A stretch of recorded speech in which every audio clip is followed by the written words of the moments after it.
Chapter 1194. I don't have much time left. Chen Guang muttered to himself. Then he discovered that the gazes of the two groups of mortals changed after the mission notification was given. The mortals panicked for a short while. Many of them extended their necks in bewilderment and looked around as though they were searching for something. Chen Guang knew that they were looking for him. There was no news of his death, so they hoped that he was still alive.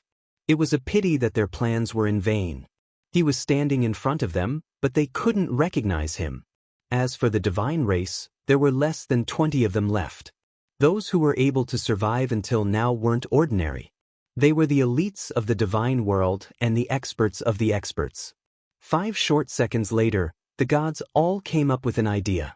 They either bought items or clenched their teeth and pressed the strengthening button. Then, their bodies glowed with light, and their auras rose. Peasant realized that he couldn't find Mr. Dang. He turned his head and shouted, "Everyone be alert. This is the last mission. Since there's no news of Mr. Dang's death, he must be alive.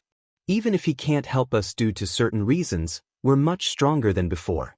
We have to learn to rely on ourselves." "That's right, it's time to show our true abilities," the genius student said as he stood up and shouted to the crowd. The genius middle school student said as he stood up and said loudly to the crowd, "Everyone who has completed the third awakening, if you are interested in trying my methods, you can come over here. I can help you strengthen your abilities, but the numbers are limited. First come, first serve." The genius youth was finally willing to reveal his abilities. Although everyone had already guessed it, it was still too unbelievable. "Really?" The card magician came up to him and asked happily, "Oh, I forgot to mention that besides the few of you, the rest can try." "What do you mean?" The card magician was unhappy. The young genius glanced at him and said, "Nothing much.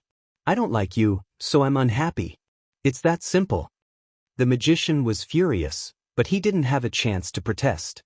The hale and hearty old man, fireball magician, and the others gathered around. The old man looked at him with a serious face. "Time is tight. Let's not dawdle and hurry up." The fireball mage, on the other hand, asked, "Little brother, how many people can you use your ability?" "Sorry to trouble you." The young genius stretched out 5 fingers. 5, but I have to say this up front. When I'm adjusting your awakened abilities, you must have complete trust in me. Also, I can't guarantee that the effects will be positive after using it. Just like a brother in my team who was tricked by me. That's why he didn't live until now. I can't do anything about it. Are you kidding me? You can't guarantee the effect, and you still want others to trust you wholeheartedly. Forget it, I can't do it anyway. Just pretend I didn't say anything. The card magician cursed and turned to leave. Seeing this, the young genius shrugged indifferently. "See, I knew it would be like this. God knows how lucky these people are to be able to survive until now. All right, let's start now." The young man clapped his hands and urged. The rest of them looked at each other for a while. The hale and hearty elder stood out and said, "Let me try first." The rest didn't argue with him. Not everyone was willing to expose their abilities to others. Besides, they knew that with their suspicious nature, it was hard for them to trust others. The process wasn't complicated. The young genius tapped the elder's forehead. After a few seconds, he released his finger. The elder didn't say anything. He turned his head and sat down at the side. Someone asked the elder how the situation was, but he smiled and didn't say anything. He didn't say anything good or bad. While the rest were hesitating, Peasant gritted her teeth and walked forward. "Let me do it." The young genius' eyes lit up. "Compared to the rest, I'm more curious to know what changes will happen to Miss Peasant's ability. I know you can control time." There was an uproar. In many novels, the ability to control time was the highest level ability. In Xuanhuan novels, the rule of time was higher than the rule of space. "How did you know?" The elf magician archer knocked an arrow and aimed at the young genius. The young genius shrugged nonchalantly and said, "When I sprayed the mosquito repellent, I felt uncomfortable for a short while. Then I felt like I was pressed on the slow button. I can't explain the feeling, but I know it's real. I've been observing everyone. Besides Miss Peasant, the rest of them have displayed their abilities. Miss Peasant is holding an hourglass in her hand. Besides the ability to control time, what else can she do? I'm not a fool. Alright, stop talking. There's not much time left, Peasant interrupted them and urged them. She gritted her teeth and closed her eyes. The young genius did the same. She gritted her teeth and closed her eyes. The young genius did the same. On the other side, Qin Guang had already decided to make the first move. He tried to take a step forward in an attempt to kill his way to the Protoss.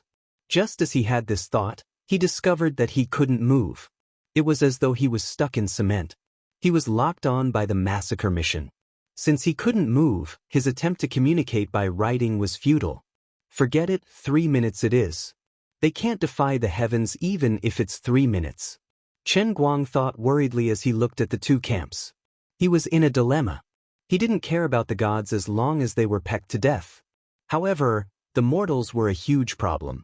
The poker lads and the MMA instructor were jackals of the same tribe. It was fine if they were killed. The old man and his companions felt apologetic, but they wouldn't be bothered even if they were pecked to death. The magical beast trio had similar thoughts.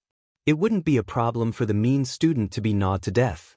As for peasant AI, Qin Guang was in a dilemma when he thought about it.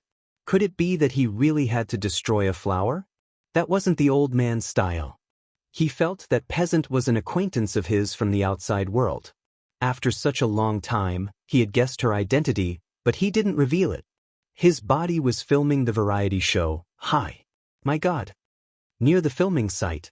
When the world in the cup descended, if a few gifted mortals were to be sucked in, Chu Zijin, who was the closest to him, would be the first to be sucked in. Hence, peasant was most likely Chu Zijin. Chen Guang didn't have time to reveal it, but he couldn't do so now.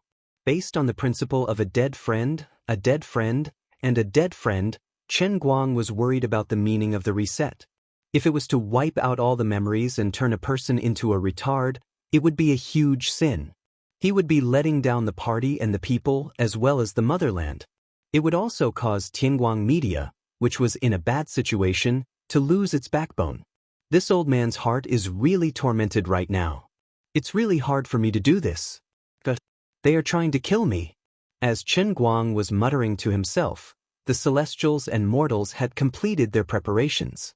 Compared to before the start of Mission 8, the surviving 40 players were like a completely different person. Whether it was their attire or their aura, they had undergone a complete transformation. The standard battle uniforms that everyone was wearing were long gone. What replaced them were all kinds of divine equipment that each person had made for themselves.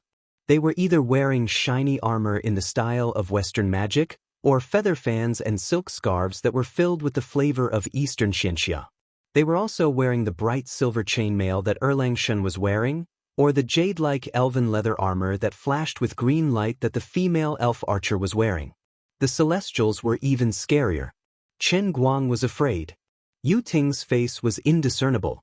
His entire body was covered in lightning and thunder armor. Wethany had also changed into a bright blue robe. Perhaps it was not the right size, but it dragged a few meters behind her. With Chen Guang's years of gaming experience, he could tell that these guys were equipped with godly equipment that was at least plus 12 or plus 18. Damn it, when this old man was protecting all of you from acting tough, all of you were hiding your true strength. Now that you're making things difficult for me, all of you can't wait to take out all of your capital. Has your conscience been eaten by a dog? As he complained, his body suddenly lightened. He could move again. The 3-minute wait was over. F***CK. Goo. Chen Guang cursed and rushed towards the Celestials.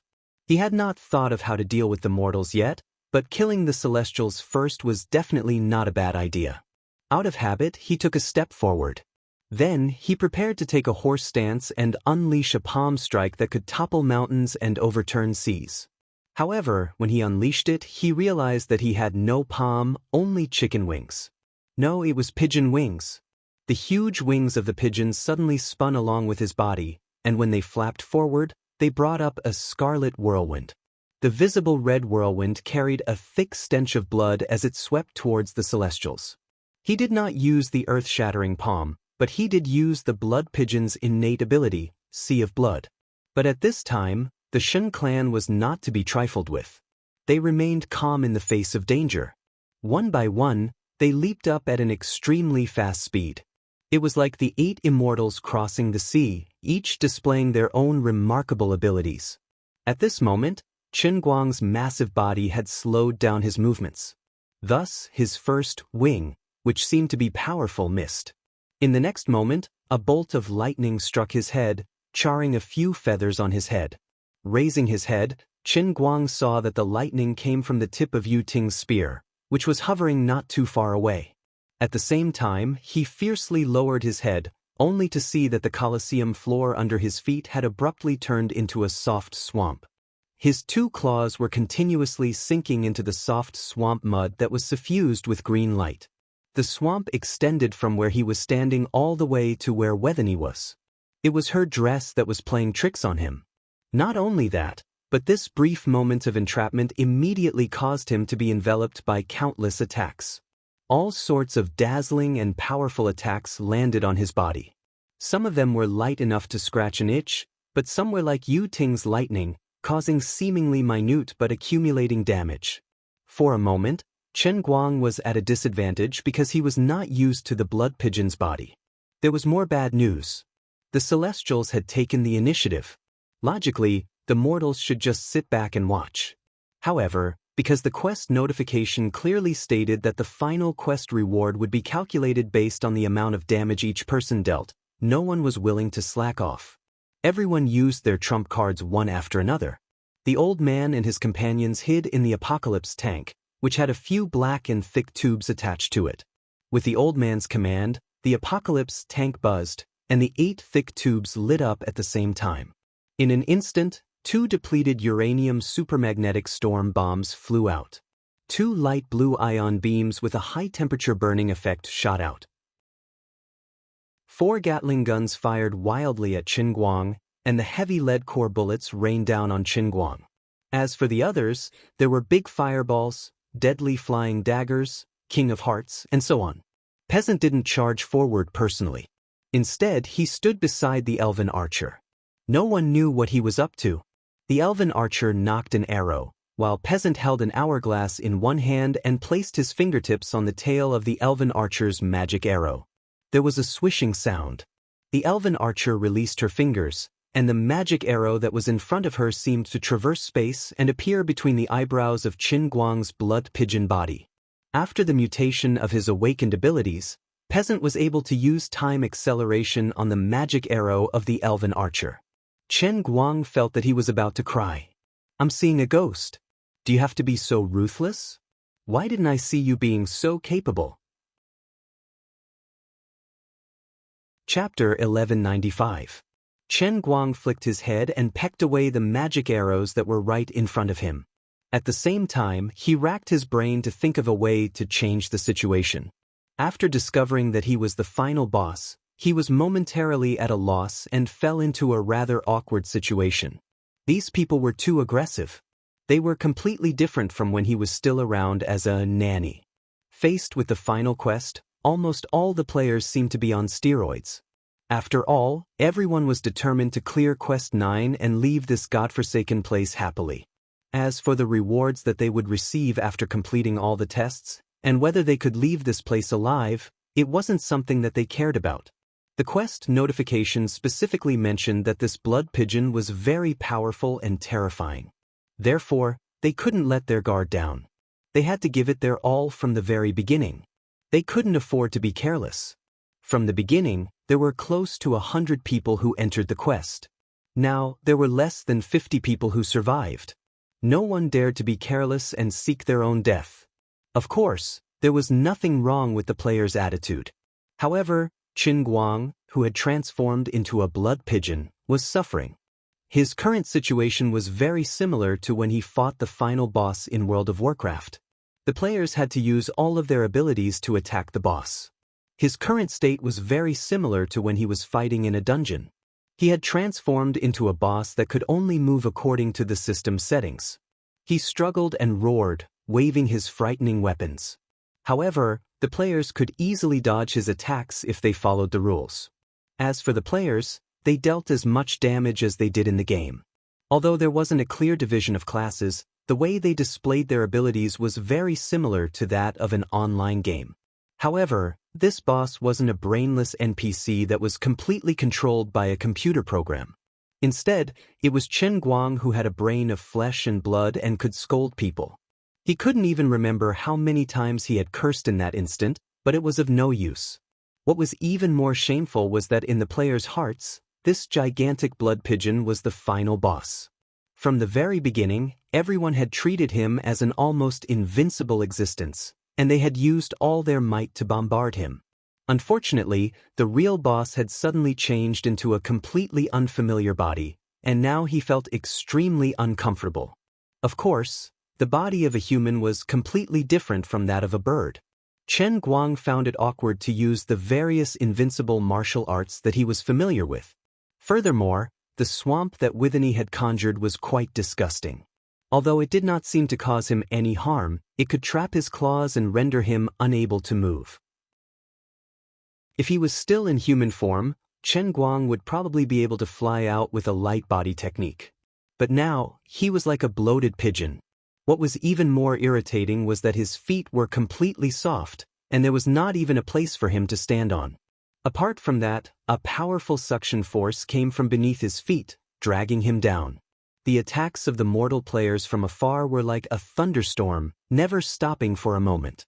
Chen Guang's feet were trapped, so he could only flap his wings to block the colorful attacks coming from all directions. Fortunately, even though it was not convenient for him to use the unique skills of the human race, the blood pigeon did have some special abilities. Even a simple flap of its wings could create a bloody whirlwind with a strong smell of blood. It could filter out most of the less powerful attacks in advance. Even the particle cannons from the Apocalypse tank were weakened when they passed through the crimson whirlwinds. The more substantial damage, like the cannonballs and bullets, were able to penetrate the whirlwinds and hit the huge body of the blood pigeon. Though sparks flew, they didn't cause any substantial damage to Chen Guang. The real threat was the mana arrows shot by the elven archers. After Peasant used time acceleration on the arrows, the powerful mana arrows became even more mysterious and difficult to capture. They flew at a frightening speed. It was as if the distance between them didn't exist. Thereafter, that delicate lady was ruthless and her arrows were all aimed at Chen Guang's vitals. They were aimed at his eyebrows, his eyes, and his neck. Chen Guang looked at the aggressive mana arrows and didn't dare to hit them. The attacks of the gods were also troubling him. Yu Ting's lightning bolts bombarded his body as though they weren't charging electricity. The rest of the gods threw fireballs, ice cubes, and even fruits. Of course, there were also a bunch of demons that bared their fangs and brandished their claws, shooting various unknown energies. Coincidentally, no one or the god race was interested in taking another step forward. Even those whose awakened abilities didn't allow for long-range attacks chose to spend their last bit of reward points to purchase consumables with long-range attacks from the merchant shop. The Tang Sect's sky-blasting thunder, thunderbolt, and Zhuge repeating crossbows were used. Some crazy galactic enthusiasts even took out their laser guns and aimed them at Chen Guang. Biu. Chen Guang had seen these items in his merchant shop. He even saw the legendary force field shield, which was sold for 100,000 reward points. If he could exchange for it, it would be much easier. It was a pity that he could only dream about it. Yu Ting's lightning bolt struck his head again. Chen Guang was anxious. He couldn't let this continue. Otherwise, he would be killed by the combined attacks of the two factions. This was because he found that after he transformed into a blood pigeon, the invincible talent of the Earth Paste Exploder had disappeared inexplicably. He wasn't sure if his blood pigeon avatar would be able to revert back to its original form when it was killed. It would be great if he could revert back to his original form, but if he were to die tragically in the boss state, it would be too miserable.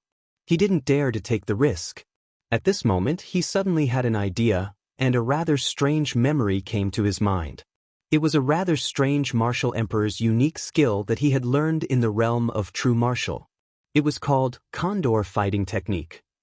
It came from a non-human martial emperor called the Condor Hero. At that time, Chen Guang complained that this character must have been derived from elder jinns, the Condor Heroes, by the Heavenly Holy Grail. There was nothing wrong with this, but it was very difficult for him to learn Brother Condor's moves in human form. He had put in a lot of effort and spent almost 5 times the time of learning other ultimate skills before he managed to master this bird-type martial emperor's ultimate skill. Unfortunately, he had never used it since then. Now was the time. Sure enough, as soon as he tried to circulate the inner strength in his body, the originally very uncomfortable and blocked meridians suddenly became accessible in all directions, and he could do as he pleased. Chen Guang didn't rush to use the unique skill. Instead, he recalled the process of learning the Condor fighting technique in his mind. Although his mind was sealed in the realm of true martial, he still had hundreds of thousands of years' worth of memories. Even if they were solidified in his mind, he had to recall them slowly like a computer reading data. As he recalled, he continued to resist the player's attacks. Finally, after about 10 minutes, he had completely recalled the entire Condor fighting technique in his mind. In order to achieve a foolproof effect, he even tried to hypnotize himself.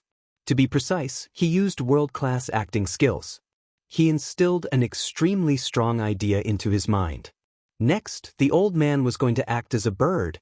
It only took about 2 seconds for him to fully immerse himself in the role. Immediately, the players who had been happily attacking him seemed to have sensed the sudden change in his aura, and they all sensed it. Is this bastard on steroids? Why do I feel that something is wrong? The soldier carrying the big sniper had already walked out of his apocalypse tank. His treasure had run out of energy.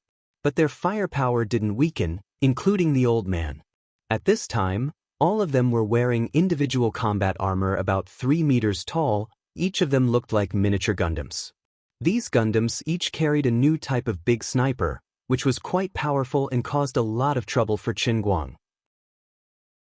On the other side, the fat household appliance also poked his head out of his super-large electric crane and said loudly, "The pigeon's eyes have changed. It's glowing red." The genius high school student sitting next to the fat household appliance frowned. At first, he didn't say a word, but then he suddenly shouted, "Hurry up and leave." "What? I told you to hurry up and leave. Jump down from here. We can't stay here anymore." The fat household appliance didn't know what was going on. He subconsciously wanted to refuse the genius high school student's suggestion. In order to make this large crane, he had almost exhausted all of his energy. Now, every time he used it to throw the super-large sealed freezer at the pigeon, he had to burn a lot of reward points. This crane was his baby, the ultimate product that he could summon with his third awakening ability. How could he give it up just like that? But the genius high school student didn't give him a chance to think. Without saying a word, he grabbed his collar, opened the door, and jumped out of the control tower that was more than 30 meters tall. "Why is this happening?" The fat household appliance shouted in midair. "No reason, we're going to die if we don't leave." The genius high school student answered him concisely. On the other side, the shield warrior Asenath shouted to the beast tamer hunter, "Hurry up and let your gorilla use rapid charge on the pigeon." The beast tamer executed the order without thinking. The gorilla that had been standing beside him roared, then charged forward like a cannonball. It even slid across the swamp, then raised its arms and slammed them down at the swamp in front of the blood pigeon. When the gorilla swung its arms, bolts of lightning appeared on its fists. It was very similar to the skill of the Hill King in the Warcraft series, Thunderclap. The boss is about to enter the second stage. The Fireball Magician knew what was good for him, as expected of an experienced online player. The Protoss players also noticed the changes in the boss, but unlike the ordinary players, they were more confident. Yu Ting even secretly used God's language to communicate with the others. "Fight to the death. This is a good chance to snatch the quest completion points." Chen Guang's blood-red eyes suddenly lit up. At this moment, his mind was in a half-human, half-bird state. He muttered something, but actually, he was complaining about Yu Ting's wishful thinking. "You're all corpses, and you still want to snatch the quest completion points from me?" In the blink of an eye, the blood pigeon, which had a third of its body sunk into the swamp, suddenly spread its wings, but it didn't flap downwards. The next moment, the long blood-red feathers on its wings stood up.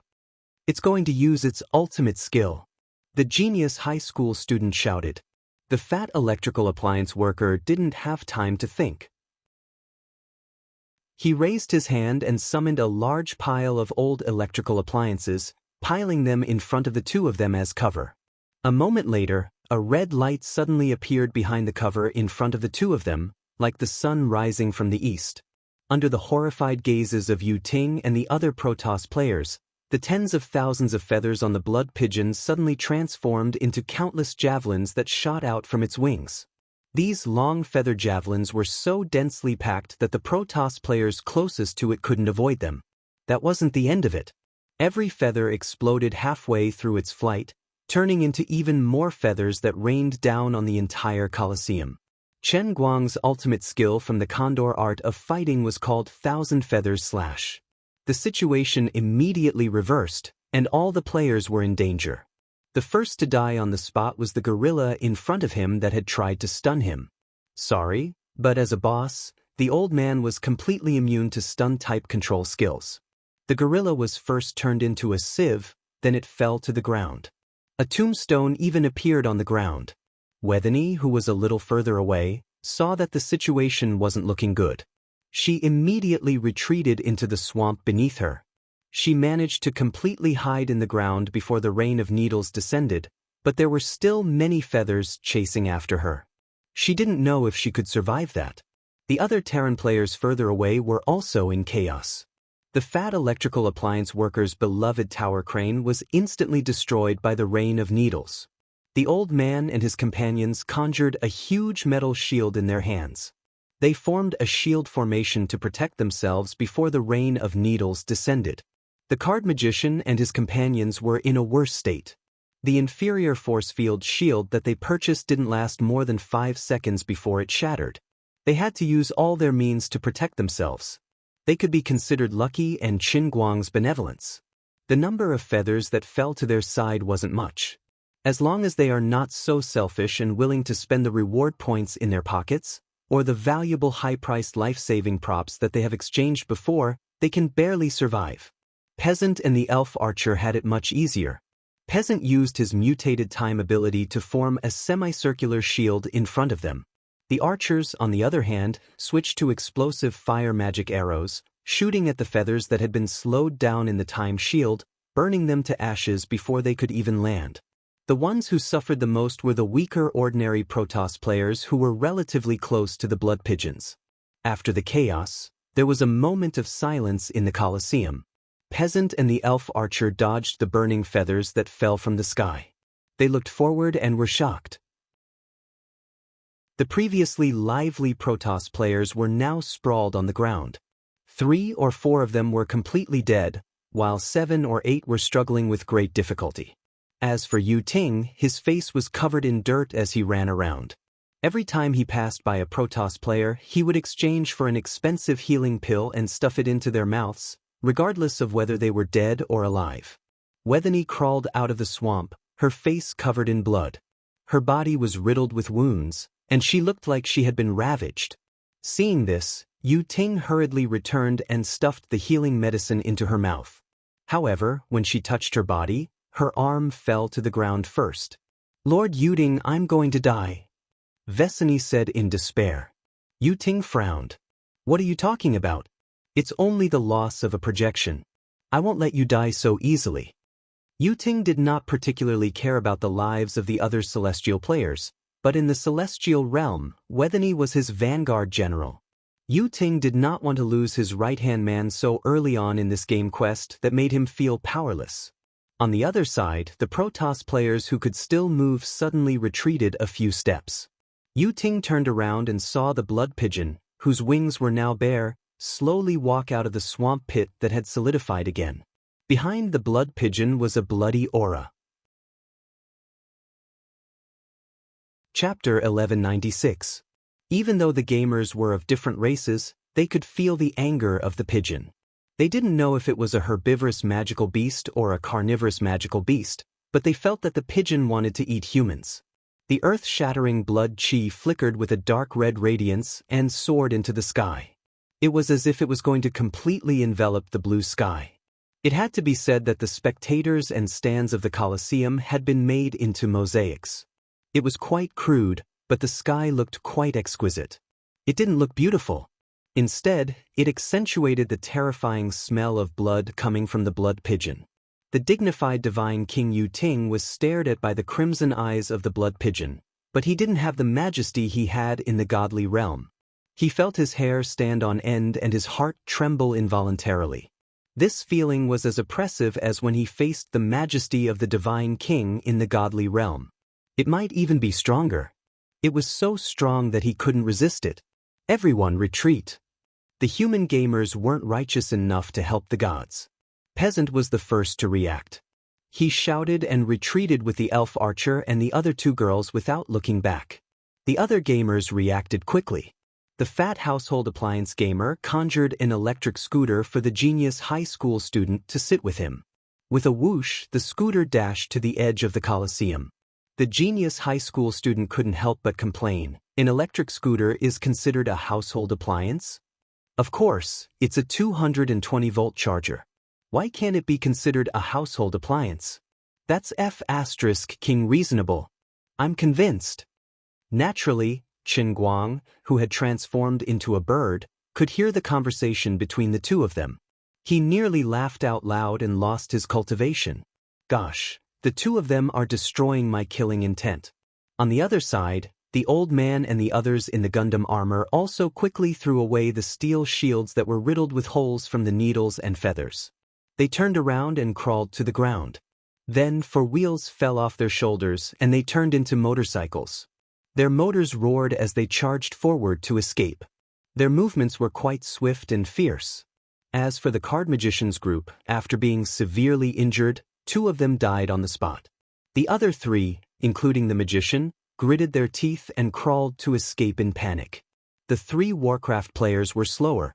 Although they did not suffer too much damage under the cover of Azenatha's shield and the magician's dragon breath, the beast tamer was traumatized by the loss of his beloved pet.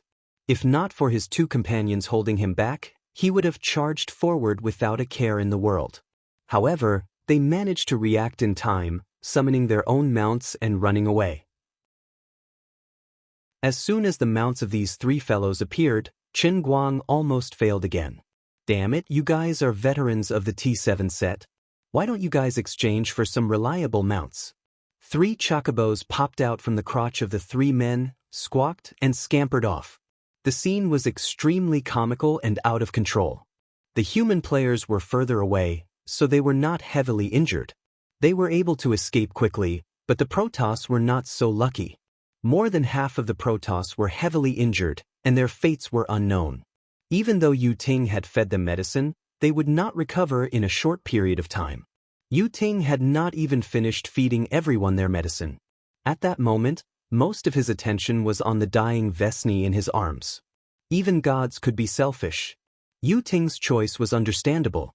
The blood pigeons behind him were getting more and more intimidating, and they were already charging towards him. Yu Ting had no time to hesitate. He gritted his teeth and made a decision. He could no longer care about the other Protoss. He carried Vesni's broken body and flew away, fleeing into the distance. The blood pigeon that Qin Guang had transformed into let out a squawk and gave chase.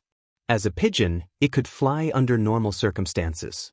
However, its wings were bare, so it could not fly even if it wanted to. However, it wasn't slow at all. Rather than calling it a pigeon, its short legs swished as it ran, as if it had eaten stride. It was as fast as a bolt of red lightning, chasing after Yu Ting and Wethany.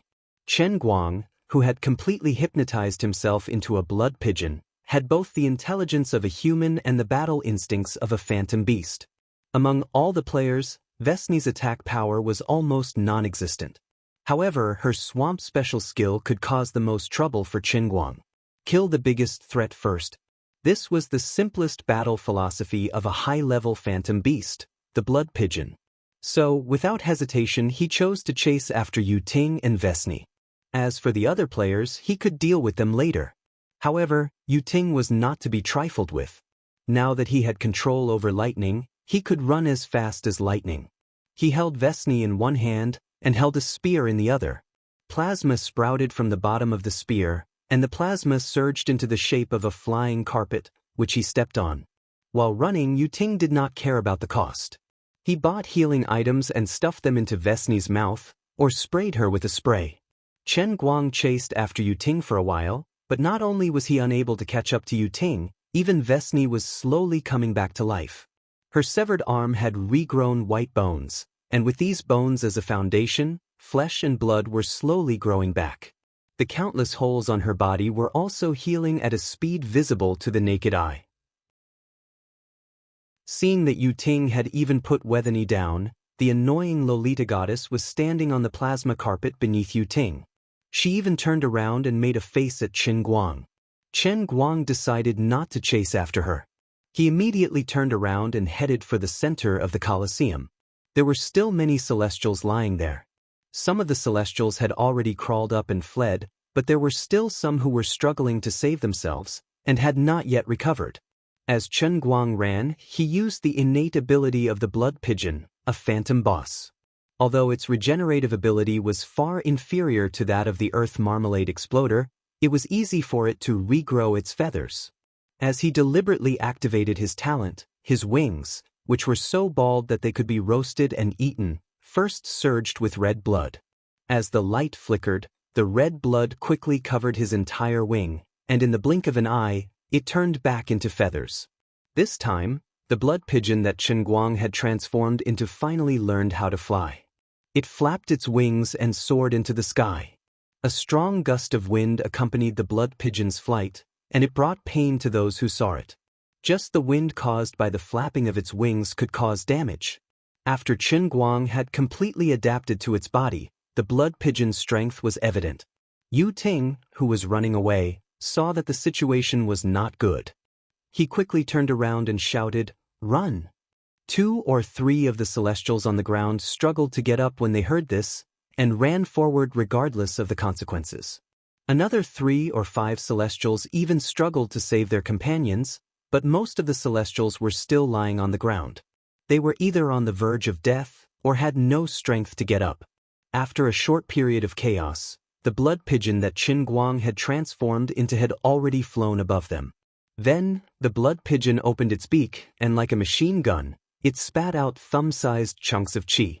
Those who didn't know what was going on would think that it was science fiction, and Chen Guang himself felt very awkward. No one would believe it, but this move was also a unique skill in the condor fighting technique, called spitting grape seeds. That's right, this was the name. It was quite simple and crude. What he was spitting out now was a sharp cone of qi called grape seeds. If Chen Guang were to name it himself, he would probably rename it Bird Beak Gatling Gun. Obviously, it was more fitting. As he released this ultimate move, the chunks of qi were like machine guns firing at the ground, and the Celestials on the ground were immediately hit hard. Those who could still move either tried to dodge or use the items they had exchanged from the shop to protect themselves, but it was of little use. After a round of intensive shooting, the blood pigeon glided back to the ground, leaving behind only a piece of farmland that looked like it had been plowed by 8 oxen repeatedly. After Yuting put down Wethany, he rushed to the spot, and his face turned ashen when he saw the tragic scene. Previously, several Protoss had already died in battle. After such a torment, there were less than 10 Protoss who survived. The blood pigeon was not in a hurry to launch its next attack. Instead, it turned around and opened its beak again. Yuting thought that it was going to spit something again and was shocked. He was about to turn around and run. But in the end, the blood pigeon did not spit anything. Instead, it took a deep breath in his direction. About 100 meters in front of Yuting, there seemed to be a black hole in the blood pigeon's beak. The strong suction made people feel like they were in the center of a tornado. Seeing that the situation was not good, Yuting quickly dodged to the side. In the process, he quickly picked up the remaining Celestials on the ground and threw them far away. As for those who were already dead, he had no time to care about them. But he did not know that Chen Guang's real target was not the living Celestials, but those who were already dead. Just now, he had planned to spit grape seeds again and plow the ground again, but suddenly, he faintly smelled a scent from the dead Celestials that made his blood boil. It felt like a smoker who had failed to quit smoking and smelled smoke after 3 days, or like an old drunkard who suddenly had a large glass of pure Maodai wine in front of him. It was quite addictive. Therefore, he used a move from the condor fighting technique called swallowing mountains and rivers. As the name suggested, the key to swallowing mountains and rivers was to use internal energy as a driving force, using the well-developed lungs of birds as an air pump to crazily absorb the air from the outside world into one's body. Back then, Brother Condor had used this move to deal with the siege of nearly 1,000 martial artists. After using it, almost all the energy in the bodies of nearly 1,000 martial artists was sucked dry in a short period of time, causing them to completely lose the ability to resist.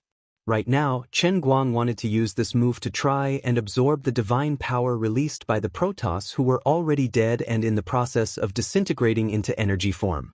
Of course, there was a side effect that was not very elegant. According to the law of conservation of matter, where there was an input, there must be an output. As for the method and place of the output, this was basically no different from when he was in his human form. Other than the mouth and nose, there was only one place on an animal's body that could still exhale. As a result, colorful smoke rose from nearly 10 places on the rapidly recovering Colosseum. Accompanied by the blood pigeons swallowing mountains and rivers, the smoke flew into its mouth. Under Yu Ting's extremely pained gaze, the divine power released by the Celestials was all sucked into the blood pigeon's mouth. However, it was not absorbed by him. Instead, it turned into colorful light that rushed out from the back of the blood pigeon and completely integrated into the slaughtering world. Yu Ting could not help but feel sad.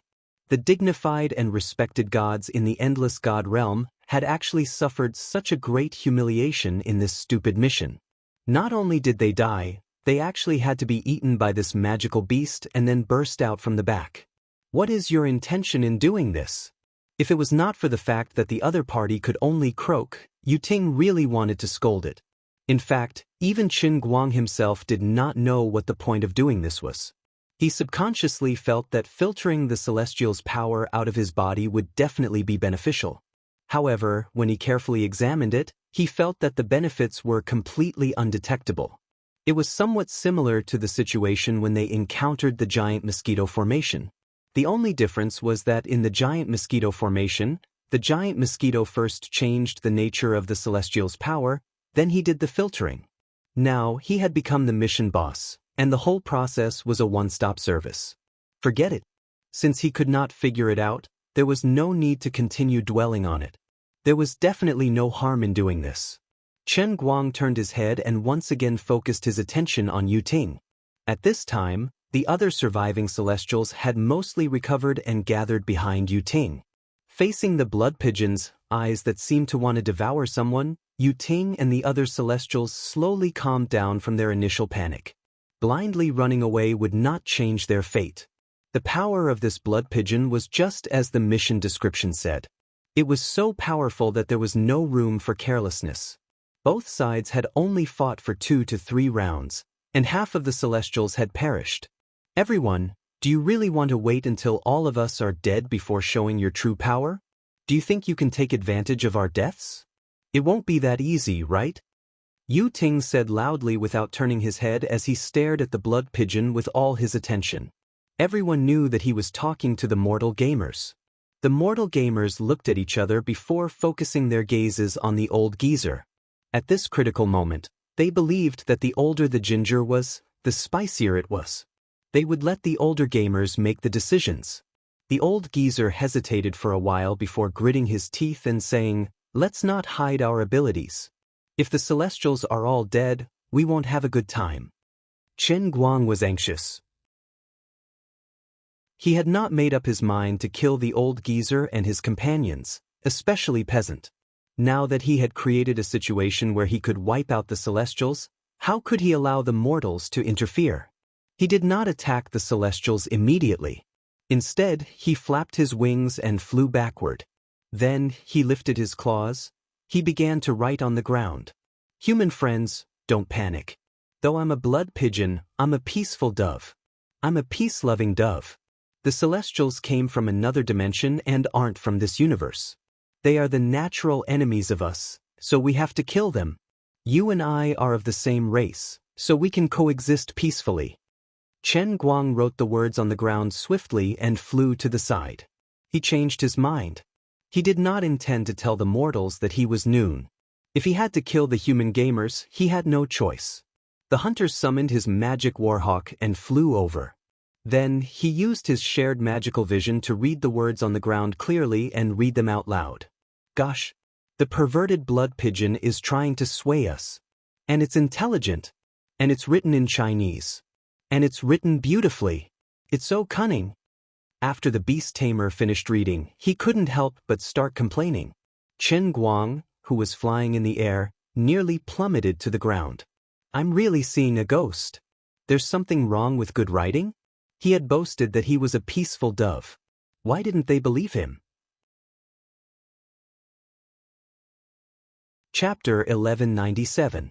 The result of the fruitless communication was that when there were less than 10 Protoss players left, the two camps finally joined forces. This was the situation that Chen Guang had been trying to create. He did not expect that it would finally happen. However, the one they were going to deal with was him. This was an awkward feeling. Chen Guang, who had turned into a blood pigeon, no longer wanted to complain about himself. Right now, he only wanted to destroy the Protoss as soon as possible. As for the human players, he would be merciful and allow them to be willful one more time.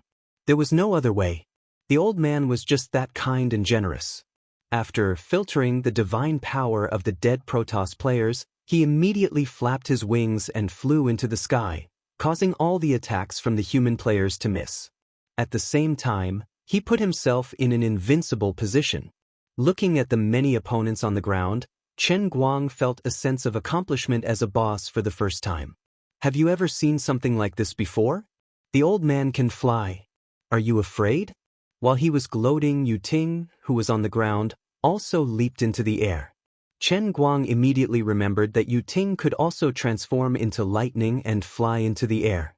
From the looks of it, Yu Ting was no longer a coward and wanted to fight him head-on. Chen Guang narrowed his pigeon eyes and looked down at Yu Ting, trying to guess his motives and what he was relying on. It was obvious that Yu Ting was no match for him. Where did he get the courage to fly into the air and attack him? He took a closer look. Sure enough, the remaining Protoss players, who were scattered in various corners of the Colosseum, had unknowingly formed a formation on the ground. Faint but eerie blue threads were connected to these Protoss players. Not only that, but as time passed, these originally single threads gradually grew more and more branches. These branches were connected together. In addition, there were nearly 10 Protoss at the center of the array. Gradually, the huge Colosseum was filled with an enchanting yet beautiful magic array. I've stalled him. Mortal friends, I have just used up all my reward points to purchase this magic array. This tool is called No Pigeons Under the Heavens. It can gather the power of everyone standing in the magic array. Please take the initiative to stand in the center of the hexagram. Only by gathering everyone's power will we be able to control it. Yu Ting, who was originally on the ground, roared. Lightning surged from his body once more, and he soared into the sky, charging towards Chen Guang. Chen Guang heard his words clearly and found it funny. He thought that he was really a fantasy beast and couldn't understand human language. Do you think I'll let you comfortably store your ultimate move? Do you take me for a fool? Also, do you think those human players will fall for your tricks? God knows what tricks you have up your sleeves.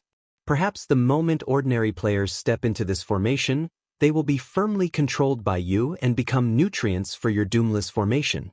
How could the old man's players be so stupid? Impossible. Holy sh*t, you guys are so honest. They didn't even bother to check and just stepped in like that? Since when did you guys become so simple and honest? Under Chen Guang's dumbfounded gaze, nearly 20 human players stepped into the eye of the magic array without hesitation. In the blink of an eye, the magic array that only covered the celestial players suddenly became even more dazzling. The mysterious patterns on the magic array continued to grow like spring buds. In less than 2 seconds, the colossal bestial battle arena was completely occupied by Yu Ting's No Pigeons Under the Heavens magic array. As for Qin Guang, who was flying in the air, he had originally planned to fly a little higher and use the ultimate move of condor fighting called 10,000 Eagles Greeting. He wanted to give Yu Ting and his unlucky magic array a vicious blow. Unexpectedly, as he was flying, he suddenly felt his wings tighten. A terrifying force came from below and fiercely pulled him down. He felt as if his wings were being grabbed by a giant. This force was so overbearing that he couldn't resist at all. Chen Guang's upward momentum immediately came to a halt. He turned around and fell headfirst to the ground. The name of this magic array was very strange, but it was so powerful that it made people's hair stand on end. As he fell, he tried to control his body with all his might, but it was all in vain. He couldn't move at all. As for Yu Ting, he continued to fly in his direction. Behind him, lightning flashed and thunder roared. It looked like a fireworks display. He can't move. Yu Ting seemed to be talking to himself, but it also seemed like he was telling someone else. His face lit up with a relieved smile. Chen Guang finally understood. In fact, this guy didn't know what the special effect of the no doomless formation was. He just wanted to give it a try. It was just that he was unlucky enough to be the one to succeed. Forget it, I'll peck you to death. Although he couldn't move his wings, Chen Guang could still turn his head slightly. He extended his neck and aimed his beak at Yu Ting, who was rushing up from below. Unfortunately, Yu Ting wasn't stupid. Just as the two were about to make contact, he nimbly dodged Chen Guang's kiss of death. He turned and followed the giant body of the blood pigeon as he fell. Then, as he descended, he stabbed the lightning spear in his hand at the blood pigeon's huge back. Now that he had used up all his reward points, the only thing he could rely on was his divine power. Sparks flew from the blood pigeon's back. Its crimson feathers were burnt black for a moment, then returned to normal the next moment. Yu Ting couldn't help but curse inwardly. The magical beast in the last checkpoint was a little too powerful. He had already used all his strength, but he still couldn't break through its defense.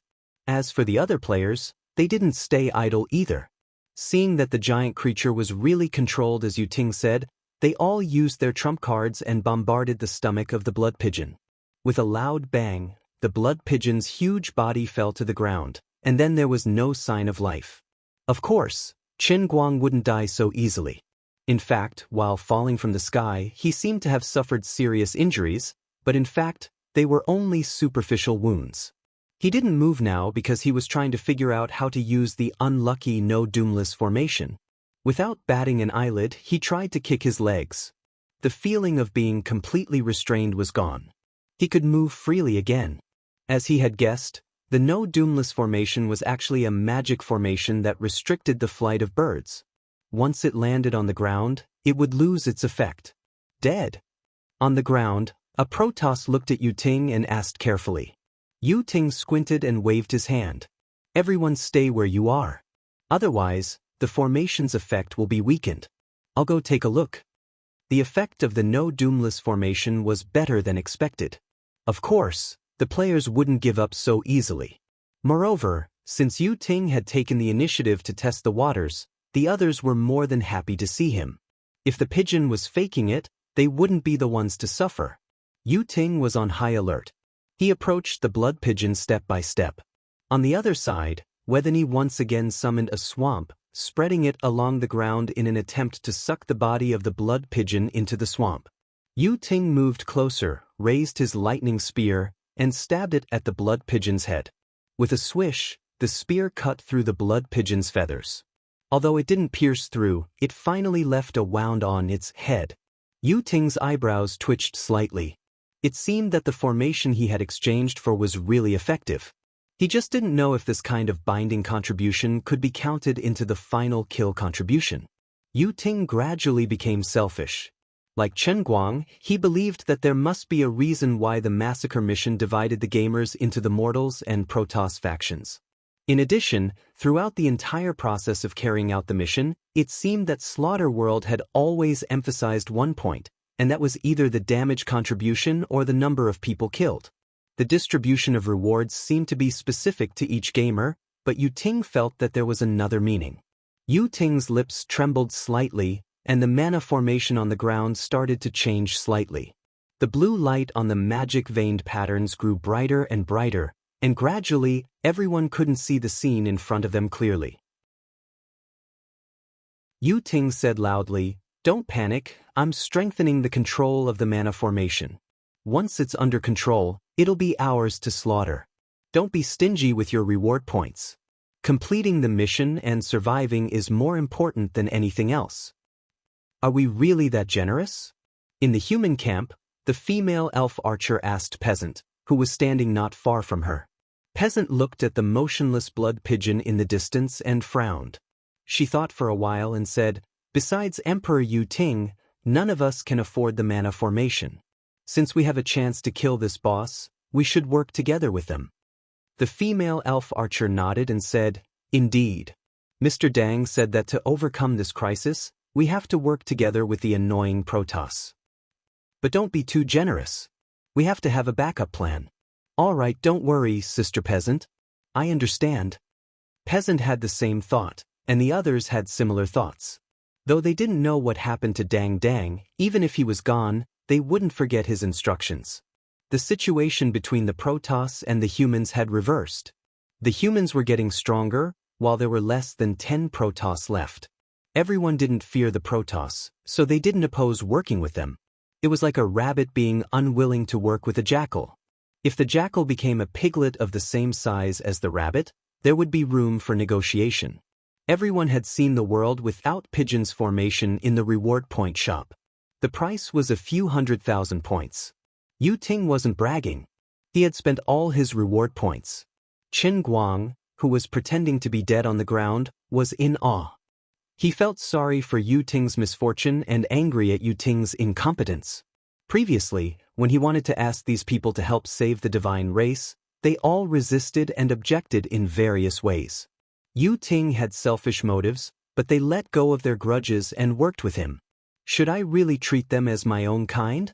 Qin Guang asked himself. He wasn't in a hurry to act, as he knew Yu Ting's plan.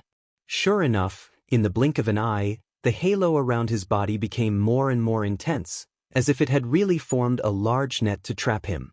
As for the players of the two factions, they couldn't see anything. The strong light was even worse than the white fog.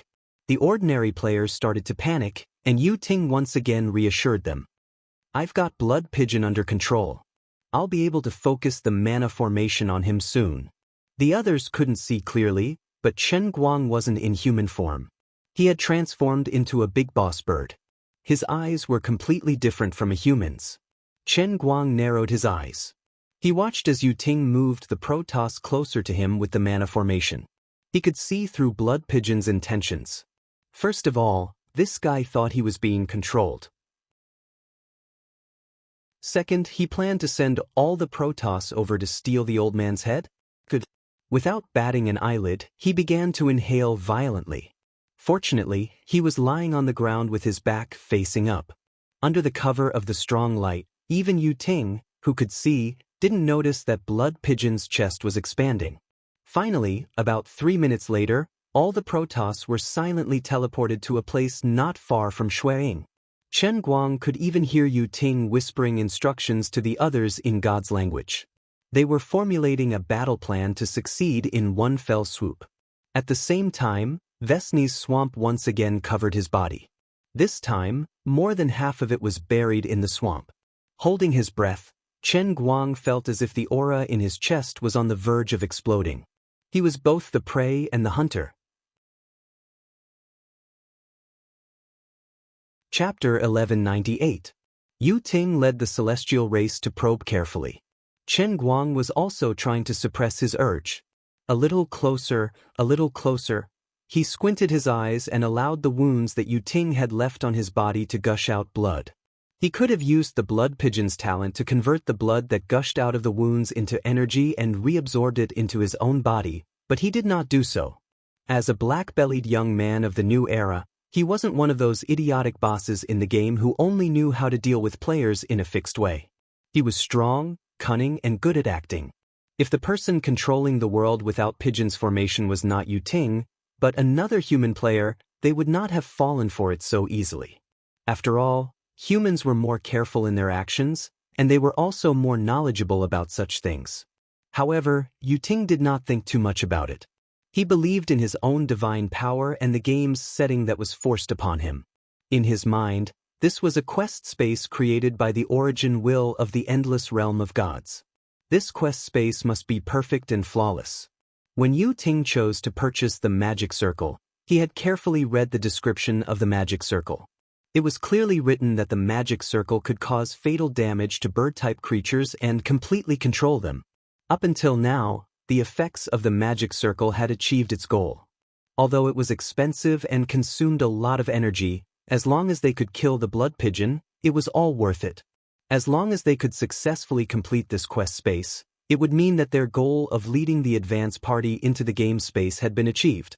Yu Ting turned to face the blood pigeon again and raised his hand.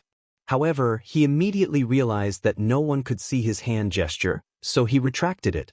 Even as the controller of the magic circle, he could only see a faint shadow.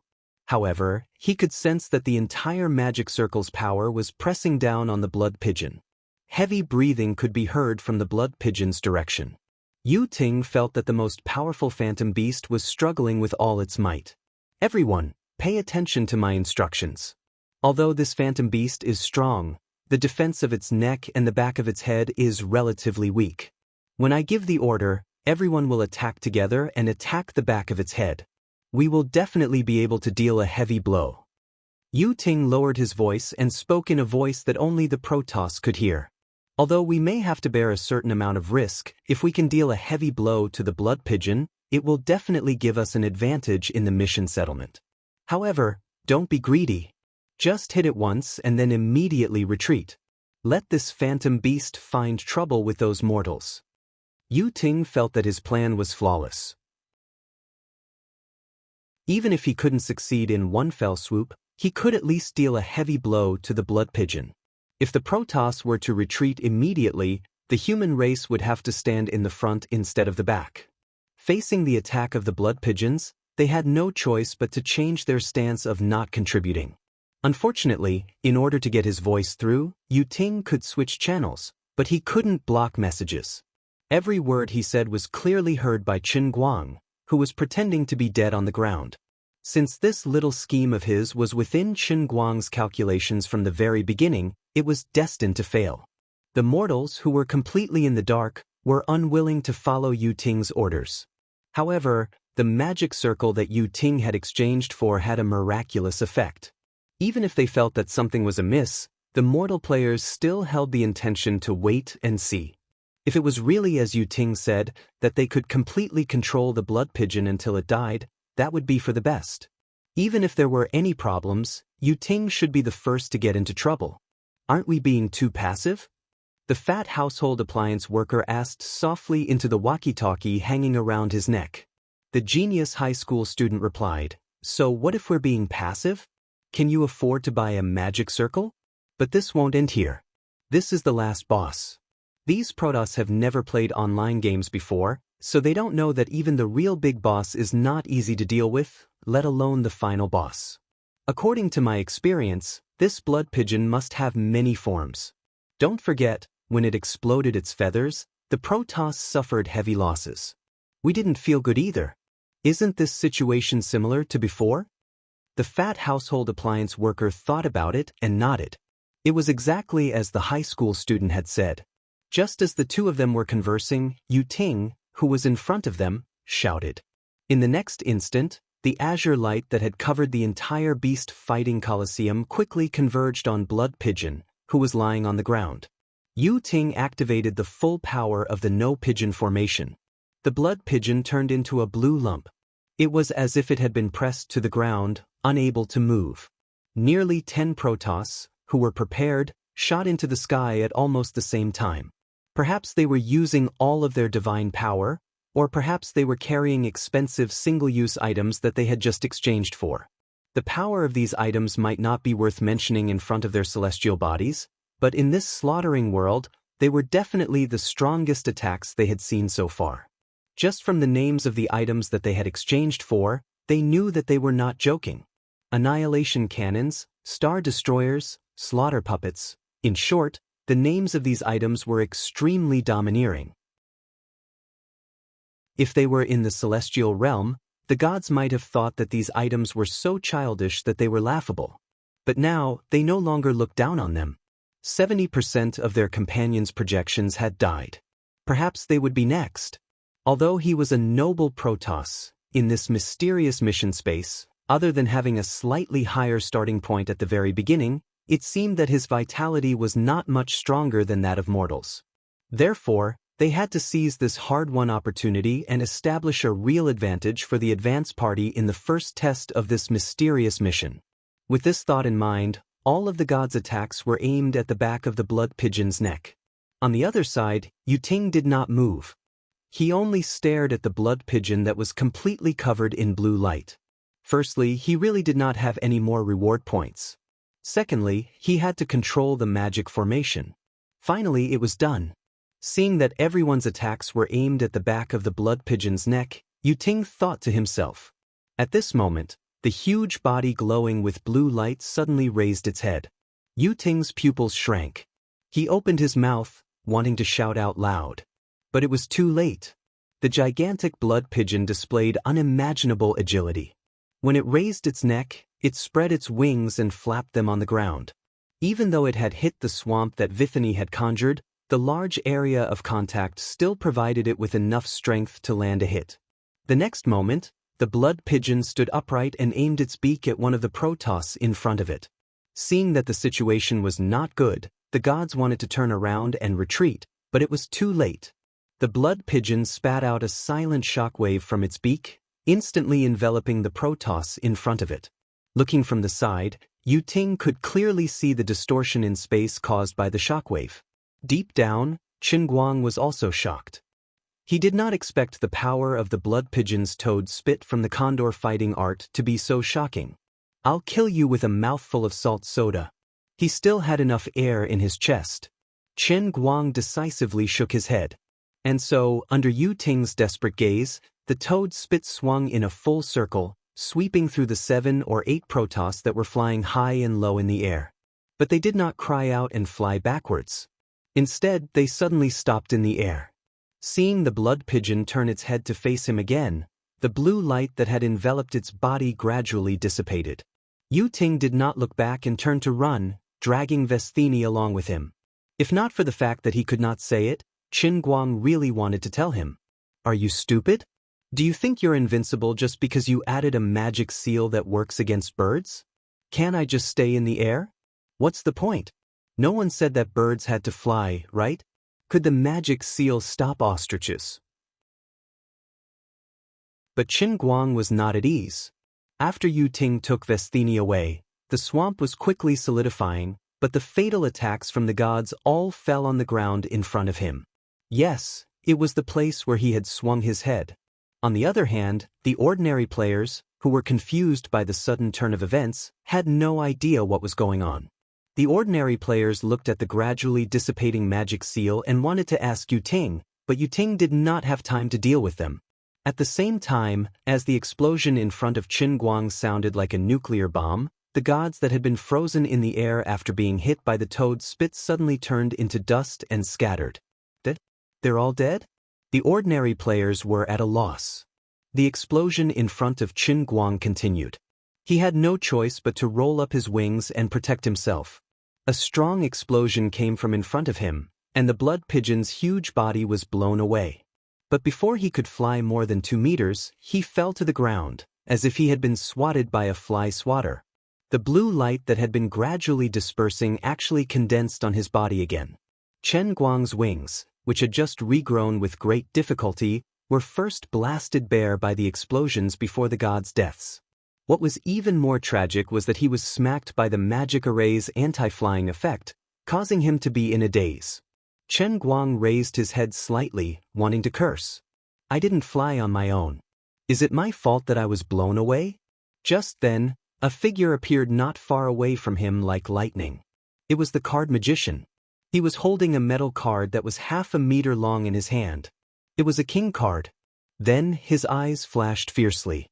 He swung his body like a discus, and the big ghost in his hand spun and flew towards the blood pigeon's neck. This guy reacted quickly. He actually knew how to snatch the sword. Chen Guang raised his bare wings in front of his neck, a question the size of a fist in his head. To kill or not to kill? Chapter 1199. While he was thinking about this in his mind, the big ace had already sharply cut its wings. The card magician's seemingly inconspicuous move contained perhaps his strongest attack. Without the cover of feathers, the card cut a wound so deep that the bone could be seen. That wasn't the end of it. The metal ace didn't stay in his wings. Instead, it flew out and spun in the air for a while before exploding and turning into small poker cards that filled the sky. Then, they flew in a big circle and returned to the card magician's hand. The magician shuffled the thick stack of cards in his hand as he retreated. Then, he clapped his hands, and the stack of cards turned into the big ghost that was half a meter long. At the same time he shouted, "Everyone, don't just stand there.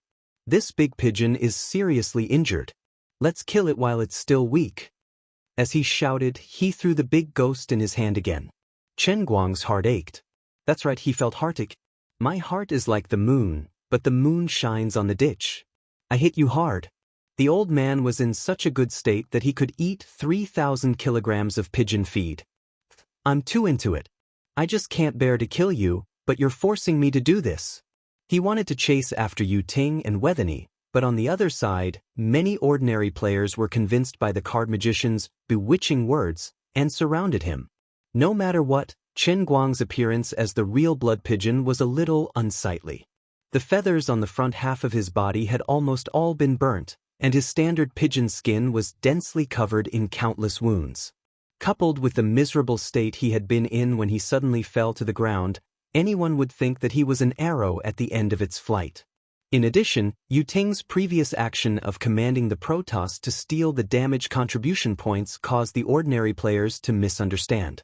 They really thought that the blood pigeon was about to die. Although the sudden death of more than half of the Protoss shocked everyone, wasn't this because of the blood pigeon's final struggle? In any case, they had to be enemies with it.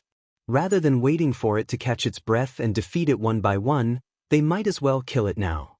Therefore, after a short period of silence, the players suddenly went berserk. Dressed in miniature Gundam armor, the old man squad shone brightly as they put on their armor and charged toward Chen Guang's direction. While they were sprinting, two thick black tubes extended from their shoulders and shot at the blood pigeons in front of them. Countless light spots the size of ostrich eggs flew toward the blood pigeons. They did not plan to give Chen Guang any chance to breathe. The fatty and the middle school student hesitated for a moment and did not follow up immediately. This was the middle school student's idea. He had a feeling that things were not as simple as they seemed. The pigeon did not seem to be in a good situation, but its aura did not diminish much. Peasant and her two companions didn't move. They left the mana formation and gathered together. "Why don't we go and help?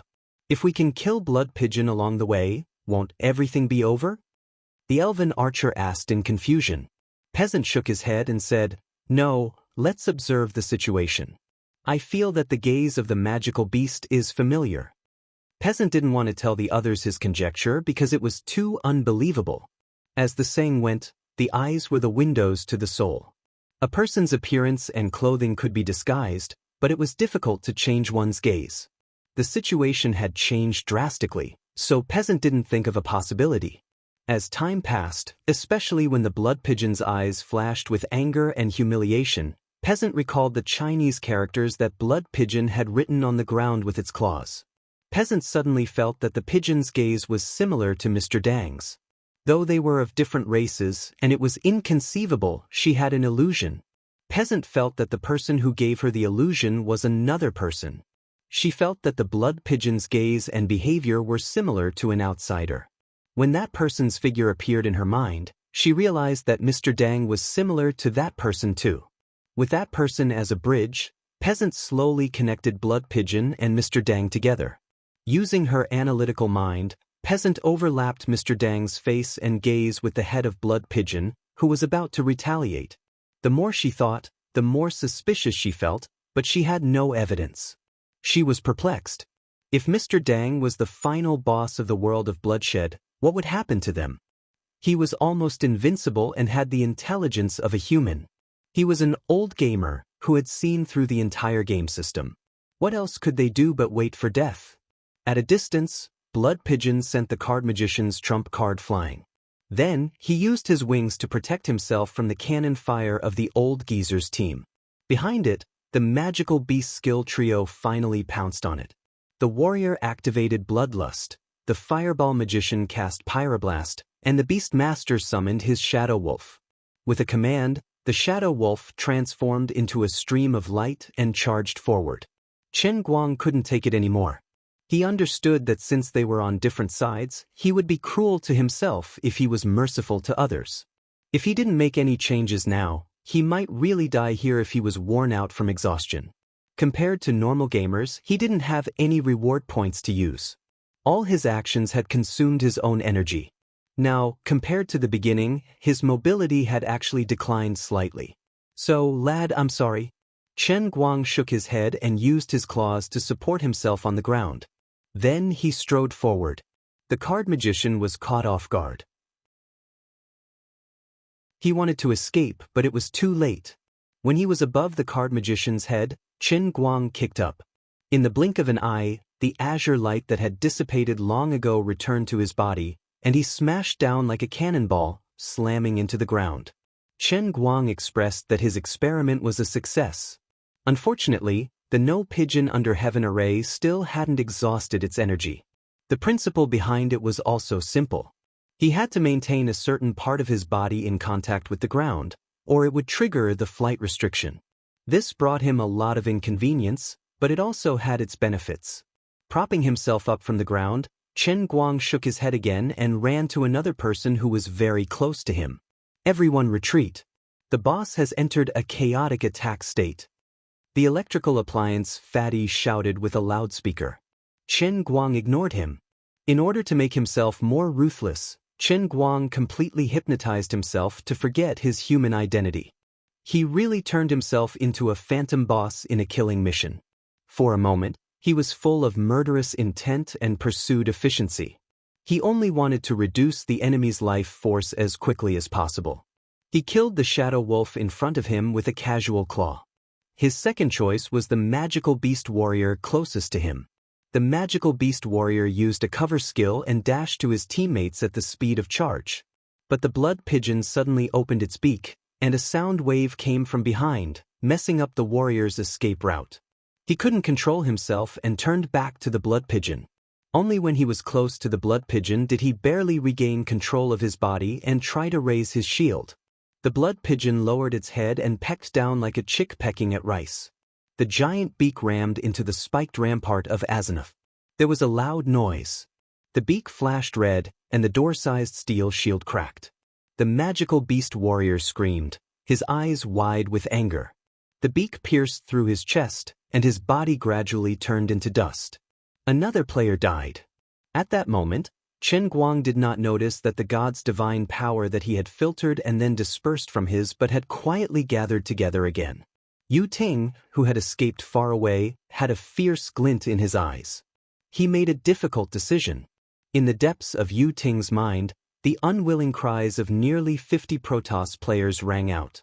Lord Yu Ting! Yu Ting, are you crazy? What are you doing? Yu Ting! I won't let you go when we return to the divine realm. It turned out that the seemingly dead Protoss still had their divine souls in this mission space, even though their projected bodies had collapsed. Once the mission was over, these divine souls would return to their real bodies. But now, Yu Ting was using the power given to him by the origin of the divine realm to control the scattered divine souls of the Protoss, and then gather all of their divine power together. His goal was simple. He would gather the divine power of the gods together and then detonate it. Under normal circumstances, Chen Guang would definitely be able to detect Yu Ting's sneaky trick. But right now, in order to kill the human players without any qualms, he had hypnotized himself a little too much. After pecking the warrior to death, Chen Guang pounced on the magician. The magician first used flash and teleported, but Chen Guang chased after him. The magician's flash skill was still on cooldown. Helplessly, he raised his hands high, and with his position as the center, his body was instantly frozen by a glowing layer of ice. This was the ice block that mages used to protect themselves in World of Warcraft. It could temporarily enter a state of invincibility. But this was meaningless. Facing this ice block, Chen Guang first took a deep breath, and then continued to breathe at it. Once the ice block skill's duration was up, it would naturally dissipate, and the magician would immediately turn into dust. Chen Guang's eyes were bloodshot. He turned around and pounced on one of the Gundams from Oldman's team. This mini Gundams that had transformed into a motorcycle turned around and tried to run, but a long feather suddenly flew over and stuck its tire, nailing it to the ground. Chen Guang rushed over, and when he got close, the mini Gundam suddenly opened up, and a panic-looking brawny man jumped out of it. As he ran, another long feather flew out, but it hit the force field shield activated by the battle robe on the muscular man's body. The long feather shattered, but it didn't vanish. Instead, it transformed into crimson blood that coiled tightly around the force field shield. The blood pigeon screeched, lifted its leg, and stomped down viciously. The force field shield cracked. This creature is going berserk, the fat electrical appliance specialist said in a panic. The genius high school student's heart raced. This creature is too powerful. We're no match for it. Sister Peasant, we can't hesitate anymore. Otherwise, everyone will die. Peasant's companions urged anxiously. Peasant pursed her lips tightly. At this moment, only she could see the indignation and pain in the mythical beast's eyes. Peasant wasn't wrong. At this moment, Chen Guang had already completed his self-hypnosis. However, his true self was still awake and independent in the depths of his heart. He discovered that as he truly began to slaughter the human race, his standpoint and position in the depths of his heart were inevitably shifting. All along, no matter how high his status was, or how he had the power to decide the life and death of the commoners, he didn't change his attitude. At the very most, he only regarded himself as a powerful and wealthy mortal. But now, there was an uncontrollable feeling in his heart. Perhaps he was wrong from the start. He wasn't a creature of the same level as the humans. He was like a child who was fed by wolves and had to return to human society sooner or later. In the process of killing, he awakened the instincts of a high-level creature that viewed life as grass and mortals as ants. Would he become like Yu Ting and the other Protoss? What could he do? Stop killing and wait for death with his eyes closed? Accept the consequences of failing the mission with a ridiculous reason and then be killed by the heavenly Holy Grail? So, the fundamental purpose of this world of slaughter is to let me completely break away from the state of mind of a mortal? Did he have to pay such a heavy price to upgrade the heavenly Holy Grail from the second level of One-Line Sky to the third level of Cloud Elephant Sky? Chen Guang couldn't help but recall bits and pieces of his memories. He remembered his parents' voices and smiles. He remembered his childhood friends and buddies from his hometown. He remembered his classmates who fought with him in junior high school. He remembered his best buddies in Gokyo University. His subordinates in Tianguang Group, the world that he was determined to change, and the women that he couldn't bear to part with. What should he do? He had never faced such a dilemma. Either he would die, or, from now on, he would no longer be himself. As he watched his body pounce towards another miniature Gundam, he used his completely calm self to think that perhaps this was the true meaning of the slaughtering world. Chapter 1200. Just as his mind was in chaos, a formless and terrifying force quietly approached his huge body. It was the power of the god race that Yu Ting had gathered again. But Yu Ting was not in a hurry to detonate it. Instead, he let the power that was mixed with his divine power and soul stick closely to the back of the blood pigeon, and then continuously seeped in like water. As for Chen Guang, even though his mind had long been tortured by the dilemma, his body continued to chase and kill the players around him with the instinct of the blood pigeon's phantom beast. It was said that after an actor got into character, there might be a situation where he couldn't get out of character. In the past, this kind of thing would never happen to Chen Guang, who was the world's best actor. But this time, He found himself in an extremely awkward situation. His mind was extremely clear, but he couldn't control his body at all. The blood pigeon's huge body might be acting according to the instinct of a real phantom beast, or it might be driven by the second personality that he had used his acting skills to hypnotize himself. What made him feel the most helpless was that he was extremely calm and clearly watching everything that was happening, but he couldn't stop it. In other words, he didn't know what choice he should make at this time. Should he go against the self-restraint that he had all along and choose to walk the path of becoming a god? Or should he forcefully take back the control of his body, let these mortals go, and then accept the outcome of the mission failure, so that he, the master of the Holy Grail, could personally feel the mystery of the so-called reset? Perhaps self-sacrifice could make him look great, but he was unwilling. Besides, there were too many changes in the mission of the realm in Cup this time, so he couldn't help but worry about everything in the outside world. Perhaps the real world had completely invaded? Then, his reality might no longer be the reality of the past? As the initiator of everything, as the only person in the world and perhaps the entire universe who knew the truth of the heavenly Holy Grail, and as the only person who could control the power of the Holy Grail, if he died easily, what kind of change would it bring? Would it be the end of the world, the end of the universe? Chen Guang asked himself, sometimes I'm great, but sometimes I might be selfish. If he really lost everything, even if the earth was destroyed, he couldn't do anything about it. But he always wanted to protect the people that he really cared about. If he were to die in the world in the cup now, then the countless dreams he had made in the past would all be for naught. Parents, friends and relatives, and everyone who was related to him or not, might turn into nothingness in this completely changed world, becoming something that had never existed in the first place. So what am I supposed to do? It seemed that he could only allow himself to transform from a human into an even more great god. As Chen Guang was thinking about this, he suddenly felt an itch on his back. He wanted to scratch, but he had no hands, only a pair of stiff wings. Then, a soundless vibration suddenly came from his back. However, this vibration did not originate from a single point.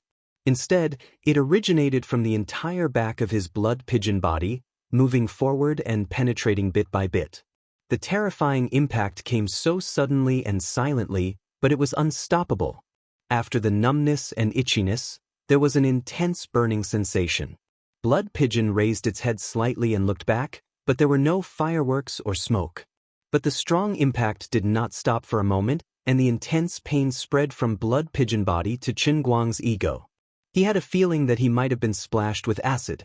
Then he tried to turn his body, rubbing his huge back against the sand of the Colosseum, but it was useless.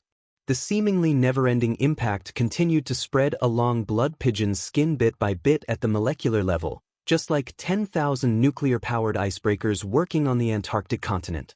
In the distance, Yu Ting gritted his teeth. His mind was filled with the resentful curses of the rest of the god race. But Yu Ting turned a deaf ear to them. He had already ignited the divine fire of the remaining god souls, and completely detonated the divine power. Apart from this method, he could not think of another way to kill Blood Pigeon. Shut up, you idiots!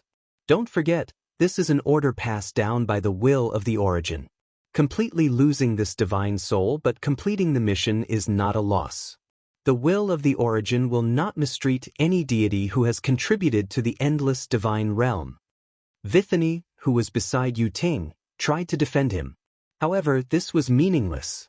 At the very least, in this mission space, Yu Ting had used his authority as the leader of the advance party to ignite the power of the other Protoss. No matter how indignant and resentful the other Protoss were, the process was irreversible. Chen Guang had to stop himself from pouncing on Fat Man and the genius student. He flipped on the ground again in an attempt to extinguish the fire on his back. But it was all in vain. The excruciating pain penetrated through Xue Ji's skin and continued to spread to his muscles and bones. In the eyes of the onlookers, the arrogant Blood Pigeon suddenly fell to the ground and struggled as though he was in excruciating pain. After a short moment of hesitation and panic, the remaining gamers, led by the hale and hearty elder, made a decision. Fight. Mr. Dang was right. If the celestial gamers perished, the mortals would be next. Against Blood Pigeon, who had entered the third stage, without Mr. Dang, the strongest MT and the strongest damage dealer, the mortals had no hope. Let's do it, Sister Peasant. Otherwise, we'll miss our last chance. The female elf archer, who was beside Peasant, said. Peasant gritted her teeth and said, "Wait a moment, I think Blood Pigeon is Mr. Dang." She finally voiced her conjecture. How is that possible? The other girl found it hard to believe. Peasant said, in Mission 8, Mr. Dang didn't complete the mission, but he didn't die. I suspect he triggered a special event and became a boss. Didn't Blood Pigeon write on the ground? That's a trap. The mythical beast boss is trying to make us lower our guard. No matter what, he has started killing the human gamers, and we have no choice. Even if he's Mr. Dang, what's the use? We are on opposing sides. If we don't kill him, we will die. The other girl said agitatedly. Facing Blood Pigeon, who was suddenly injured, everyone knew that this might be their last chance. Peasant trembled. She knew that her companion was right. Make a decision. We don't have time to hesitate, the elf archer said. The elven archer said again. Finally, Peasant nodded and gritted his teeth as he said, all right, all right. In the blink of an eye, the elf archer aimed at the Blood Pigeon. Peasant held the hourglass in his right hand and placed his left hand on his longbow. On the other side, the fat household appliance man and the middle school student, who had been running away in panic, turned around. They put on their equipment again and charged at the struggling Blood Pigeon with no regard for their lives. Although their equipment looked comical, their power was quite extraordinary. The production line robot that the fat man was sitting on was more than 10 meters tall. It could produce the metal waste at an average speed of 1 microwave oven every 5 seconds, and then use the high-speed conveyor belt on its shoulder to throw it out, just like a battering ram in a movie. As for the young prodigy, although he was wearing a strange armor, he did not fully utilize the awakened ability of the fat household appliance. Instead, he strangely tossed out grayish-black energy balls from the cockpit from time to time. The balls wobbled as they floated towards Blood Pigeon's head. Then, they would hit Blood Pigeon's body like water bubbles, but there was nothing strange about it. The greatest threat to Qin Guang was the elf archer's magic arrows, which were enhanced by Peasant's time effect. Every arrow hit the vital parts of the Blood Pigeon's body. It was either the eyes, the neck, or the slightly opened beak of the Blood Pigeon. It was commonly referred to as the deep throat. Qin Guang, who had been in the Jianghu for tens of thousands of years, had never been in such dire straits. This sort of feeling was perhaps even more painful than the feeling of true death in the sea of momentary. At the very least, he would be able to die once and for all, and he would also know how many times he could revive after he died. It was a little painful, but he wasn't worried. Now he was worried because he didn't know if he could revive. In addition, he felt terrible in his heart as well. On one hand, he was questioning himself. On the other hand, he was suffering from the corrosive poison that was destroying his body. On the other hand, the human that he wanted to protect was trying to kill him. At this moment, his spirit was gradually shaken. His original self, which had left his physical body, was slowly returning to his physical body and was showing signs of reuniting with Blood Pigeon's consciousness, which was controlling his physical body. But he couldn't do that. If his consciousness were to reunite with his physical body, what awaited him would probably be rage to the point where he would completely lose his rationality. He finally found out why his consciousness was detached from his body. It was the aftereffect of using the meditation technique in the labyrinth of chaos. The aftereffect was about to dissipate because of his emotions. The elf archer's magic arrow pierced his throat and penetrated downwards. The arrow transformed into pure destructive energy that destroyed the Blood Pigeon's chest. Intense pain came again. The Blood Pigeon turned around angrily, flapped its wings, and roared. But just as it was about to pounce, there was a loud noise behind it. Blood spurted out like a fountain. This time, the Blood Pigeon's entire back was gone. Countless feathers scattered in all directions, along with shattered flesh, bones, and exploding blood. When the bystanders looked over, They only felt that this huge blood pigeon had turned into a huge flower of blood that had suddenly bloomed. This explosion sent the blood pigeon flying forward again. Her feet left the ground by accident, and she was immediately suppressed by the last remaining force of the magic array. The flower of blood was flattened as if it had been smashed by a spatula. The blood pigeon's huge body trembled, but it didn't move anymore. Is it dead? The fat man tried to throw a microwave at the pigeon, and even smashed it into its body, which was still gushing with blood. Chen Guang's second personality in the blood pigeon's body collapsed under the sudden burst of pain. His real self was being pulled by an unknown force, trying to get back into the blood pigeon's body. Even Chen Guang felt sad when he saw the blood pigeon's miserable condition. He tried to resist it. On the one hand, he tried to form a new consciousness in the blood pigeon's body, and on the other hand, he tried to use a method to calm his own consciousness. But it was all in vain. Although it was a mental method, it still needed the cooperation of the three aspects of essence, qi, and spirit. His bird body couldn't use complicated human martial arts at all, not to mention that he was seriously injured. While tearing at the blood pigeon's body, he resisted at the same time. The struggle of consciousness made his mind fall into another extremely mysterious realm. His soul was suddenly separated from the blood pigeon's body, and he could even look down at himself. He was still alive, but his soul had left his body. But the body that left his body was not his real body. Besides, he existed in this world of cups as a spiritual body. Even if he had a physical body, it should be a fake body created by the energy of the world of cups. No matter how real the feeling was, as the master of the Holy Grail, the experiencer of the world of cups, and the real sufferer of the test, he had a clear understanding of it. He knew in his heart that this body of his was fake. But now, even his fake body had been inexplicably stripped away. Chen Guang's mind stopped at the same place. Looking at the blood pigeon's miserable condition, he felt like he was flying freely in this world of cups after being separated from his body. He wanted to stay awake, but he couldn't control the strong feeling of separation and the endless expansion of the tentacles of his mind. Everything in the Colosseum seemed to be touched by the tentacles of his mind. Not only that, his consciousness kept spreading to the sky above his head. At this moment, he felt like he had become one with the Colosseum of the slaughtering world, but at the same time, his soul was being pulled into the blood pigeon's body. It was a painful torment, but it was also an unparalleled pleasure. He seemed to be gradually turning from a mortal to an omnipotent and omniscient god, but on the other hand, he was a heavily injured pigeon struggling on the ground, unwilling to die. His illusory body was dying, but his real soul was expanding infinitely.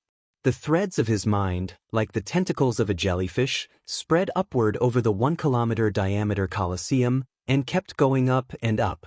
With the mosaic audience in front of him, Chen Guang originally thought that the blue sky and white clouds above the Colosseum were just high-quality pictures. But when his mind really began to spread upward, he found something strange. There was no picture of the dome, and the sky might be real. But there was no limit to the upward extension of his mind, and his left and right were still trapped in the 1-kilometer diameter of the cylinder. His mind kept spreading upward at a speed that completely surpassed the speed of light, trying to touch the blue sky and white clouds. This was not his active behavior, but he couldn't control his mind at all, just like water that couldn't control itself from spreading in a sponge. The threads of his mind were different from the spiritual force, but the thoughts of his soul body seemed to be merging with the whole world in the cup. But this world in the cup was very strange. The surface space was only 1 kilometer, but the vertical space was endless. Suddenly, there was a pop sound. Chen Guang's mind seemed to break through something. Then he saw a completely dumbfounded scene. He saw himself. Not the bald guy in the world in the cup, but the real him. The himself was holding the steering wheel with both hands, looking straight ahead with a pained expression. This was the himself who was driving to the airport outside. Where the hell am I now? Chen Guang's mind slightly looked down and saw the supreme holy grail on the cup holder of the car. Holy sh*T. It means my mind rushed out of the cup. What the hell is this situation? Looking at the himself, in front of him, Chen Guang's mind was in a mess. Wait a minute, is this all of my consciousness or part of my consciousness that came out? Most of my thoughts are in the world in the cup, and the part of my thoughts that came out now. Wait, a person's thoughts should be a complete individual, so the current me should still be the complete me. But half of it is in the cup, and the other half is outside, looking at me? Lioli? Chen Guang tried to call Lioli in his mind, but still no one paid attention to him. He looked outside the car again. The car that should be speeding on the highway at 120 kilometers per hour was completely still. He simply floated out of the car and looked around. In front of him was a world that had come to a complete standstill. The sun hung high in the sky, its light soft. The wheels that should have been spinning at high speed were completely still. The white smoke coming out of the exhaust pipe dragged a long line behind the car, and the further it went, the lighter it became. He could even see the flame in the internal combustion engine that was frozen. The leaf that flew over from the side of the highway quietly hung in the air, about 7 or 8 meters in front of his car. Chen Guang walked over and stretched out his finger to try to touch the leaf, but he touched nothing. Wait, I don't have fingers at all. Chen Guang suddenly realized that he was just an existence made up of thoughts. Compared to the rules of the outside universe, he should be something that didn't exist at all. Also, why is my thought no longer spreading? Maybe in the rules of the outside universe, the diffusion of my thought is suppressed. With a thought, Chen Guang flew up. He floated in the air and looked at the bird that was flying forward with its wings spread, but it was also completely still. Thinking about the flow of time in the outside world when he was in the world in the cup, he was sure of his guess. When he was in the cup, the flow of time in the outside world was indeed changed. Maybe it wasn't completely still, but at least it was slowed down countless times. This shouldn't be something that he could see and feel, but because of the mutation of the slaughter world this time, it was completely presented to him in such an incredible way. Now that I'm out, what's the situation in the cup? With a thought, his thought returned to the cup. He could still see the body of the blood pigeon lying on the ground, and the blood and flesh splattering in the air. The drops of bright red blood were also suspended in the air. The time in the world in the cup was also confused. His thought was in 2 different planes at the same time, so compared to his thought, the 2 worlds had become a static existence. Is this possible? After complaining, Chen Guang let out a long breath and inexplicably relaxed. The sense of urgency that had never weakened since entering the world of slaughter suddenly disappeared from his body. You may not believe it, but I feel like I pressed the pause button when fighting a boss. Since time has stopped, I can finally catch my breath and rest for a bit. He found that he really didn't need to worry. He had endless time to think about how to deal with the situation in front of him because the concept of time had disappeared. At this moment, in the slaughter world, Peasant didn't know that the sand in the hourglass in her right hand was falling. Chapter 12:01.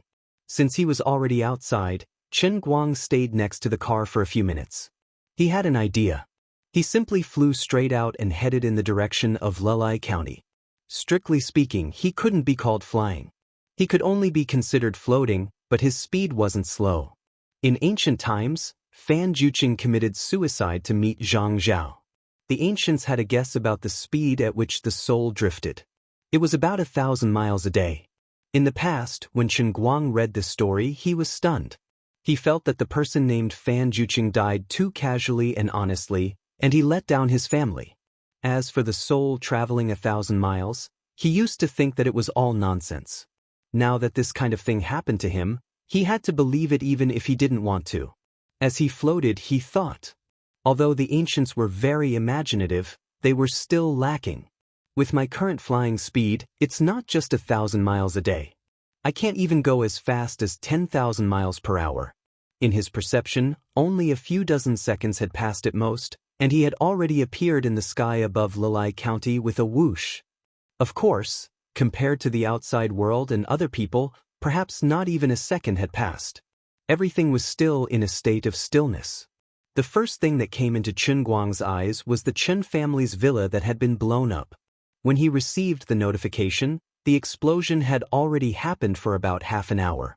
Even now, thick smoke was still billowing and sparks were flying everywhere. Chen Guang went closer to check the situation first. It was really blown up, and even the foundation was gone. Some time ago, when the house was being renovated, his mother would proudly take photos of the pretentious effect and send them to his WeChat. Now it was all gone. Chen Guang walked around in the frozen fire and came to the location of his bedroom according to the plan. He looked down. The various treasures he had collected when he was young were scattered all over the place in the raging flames, and had already been burned to ashes. The water margin cards that he collected when he ate crispy noodle snacks, Ji-Gong comic books, slam dunk posters. In short, these things that he once loved were all gone, all gone. Although his parents took the whole family to hide in another place, it was impossible to take these things with them. No one would think that the assassin organization would be so crazy. Chen Guang looked around again and found a few pieces of metal fragments. Sure enough, the assassin organization had used a powerful weapon. Perhaps they were guarding against the basement in the villa, so they decided to give it a try. In that case, the murderer shouldn't be too far away. When they found that there was no one in the house, they wouldn't give up so easily. They would probably continue to stay in Lulai County to look for opportunities. With another thought, Chen Guang appeared at the hiding place of his parents. The two of them looked distressed. Based on Chen Guang's understanding of the two of them, his mother should be feeling heartache for the cross-stitch that she painstakingly embroidered, while his father should be feeling heartache for the 100-inch television that he bought to watch soccer. Forget it, it's fine as long as he's fine. After strolling around for a while, Chen Guang went out again. In his current state, it would not be difficult for him to uncover the assassins who were hiding among the ordinary people in Lulai County. He floated into the air, closed his eyes, and carefully felt the emotions of the other people in the entire Lulai County area. Then, something incredible happened. His thoughts, which had been compressed and fixed in the outside world, suddenly dispersed with a loud bang. It was as if he had entered the next realm. In the past, there was a point of view that to some extent, the human mind transcended time and space. A person could imagine that 10,000 years had passed in an instant in his mind, but only a moment had passed in the outside world. Assuming that the world in his mind really existed, then in the world he imagined, a long time had really passed, and his mind had completely transcended the concept of time. This was a very subjective concept of idealism, and in the past, Chen Guang often ridiculed people who held such ideas as neurotics. But now, his concept was subverted again. When the tentacles of his mind became infinitely active and could spread to every place in the whole world in an instant, he truly understood what it meant to transcend time and space. With a thought, his mind appeared directly in front of the Eiffel Tower in France. Then he slightly lowered his head to look directly below him, and with another thought, he could see the ground made of cement and steel retreating rapidly in front of him. He turned into an invisible earthworm that drilled down, and then appeared in a dark and cold basement. There were 17 or 18 people sitting in this basement, and in front of them was a row of monitors. The screen on the monitor was a bird's eye view of Lulai County, and the Chen family's villa that had been blown up was even marked with a red. Chen Guang was shocked himself. Have I become God mode, where everything I want comes true? I just wanted to find an assassin, but I actually went straight to the enemy's lair. So the question is, what should I do to kill these bastards? As Chen Guang thought about this in his mind, he tried to reach out and pat the guy's head in front of him, but without any suspense, he hit nothing. He pondered for a while and came up with a sudden idea. He tried to gather his mental strength and his mind into a bundle, and then tried to probe the guy's head in front of him bit by bit. This specific method was a bit similar to many of the techniques that he had cultivated in the past that had the effect of mental shock, but in practice, the method was more illusory. Everything was based on the existence of his current pure spirit body state. After a while, he retracted his mental strength, and when he opened his eyes again, there was a double image of the person in front of him. This time, when Chen Guang stretched out his hand again, he did not miss anything, and he actually grabbed something. He pulled hard, and the double image of the person in front of him was pulled out by him. With another chop of his hand, this seemingly real but not real double image was smashed by him. The person was dead. Even if his body was still alive, his spirit was dead. He used the same method on the other 10 people, and then with a thought, Chen Guang's mind went back to Lilai County. He could not believe that after erasing the consciousness of more than 10 people, he did not feel the slightest bit of emotional fluctuation. This feeling was perhaps worse than accidentally stepping on a few ants while walking on the road. At least at that time, he would look down at the struggling ants and feel a little sympathy in his heart. He suddenly became vigilant. Could it be that he was really gradually losing his humanity? But when he looked at his parents in front of him, a trace of warmth surged in his heart. No, I'm still that reliable young man of the new era. But what's going on? He became extremely conflicted in his heart. But no one could give him an answer. He was like a lonely prisoner locked in an empty cell, imprisoned for an instant, but also for eternity. Even Lioli, who had always given him countless suggestions at critical moments, had completely cut off contact with him. Chen Guang quietly stayed at home, sitting beside his parents for a while. Then he got up and went out for a stroll. This time, all the killers lurking near Lilai County were cleared by him. When erasing the consciousness of these killers, he even deliberately slowed down and used his heart to feel the pain of their souls being torn apart. He thought that this would make his heart a little ripple. No, there was no emotion. This time, it was not even comparable to pinching an ant to death. Ants were creatures, after all. If there was an extreme animal protection organization, at least they could find a reason to criticize this person for being cold and heartless. He felt like a person cutting lettuce with a kitchen knife. Animal protection organizations did not protect lettuce. Chen Guang ran to Wu Tong's side in Wujing City. Sure enough, he also found a killer, but he did not have time to do it. This time, when Chen Guang tore apart these people's souls, he felt like he was cutting lettuce with a pair of scissors. Well, at least they were organic. The Organic Protection Organization had something to say. He strolled to Yanjing and crushed the souls of the killers around Jin Shirue. This time, he felt even more faint, as if he had smashed a brick into two. Chen Guang thought to himself, "It's over, it's really over this time." He could not let these people go, but the more he killed, the less he felt. This should be a very sad thing, but why can't it cause any ripples in my heart? It's not right to say that I really have no feelings. My motive for doing this has never changed from the beginning. I want to protect the people I care about, and then destroy the people I don't care about. So, it is a paradox to say that I have lost my humanity and am cold-blooded and heartless. As Chen Guang thought of this, he touched Jiang Ye's face and then immediately left. Unknowingly, it might have been a few days since he came out of the world of cups, but in a sense, it might not even be a second. Chen Guang remembered exactly how many souls he had crushed, no more and no less. A total of 27,638 souls. All the killer organizations and individuals who were tempted by the $400 million bounty were not spared. Ever since his villa was blown up, before he entered the world of killings, Chen Guang had never thought of sparing these people. At this moment, he was in such a strange state, so it was even more impossible for him to be merciful. Suddenly, more than 27,000 people became crazy. Perhaps tomorrow, it would shock the world. But it was also possible that nothing would change. In the face of the world's population of nearly 7 billion, more than 20,000 people were not a big number. Tens of millions of people died every year, more than 20,000 people went crazy at the same time, of which about 2,000 were in Lilai County, and the rest were scattered all over the world.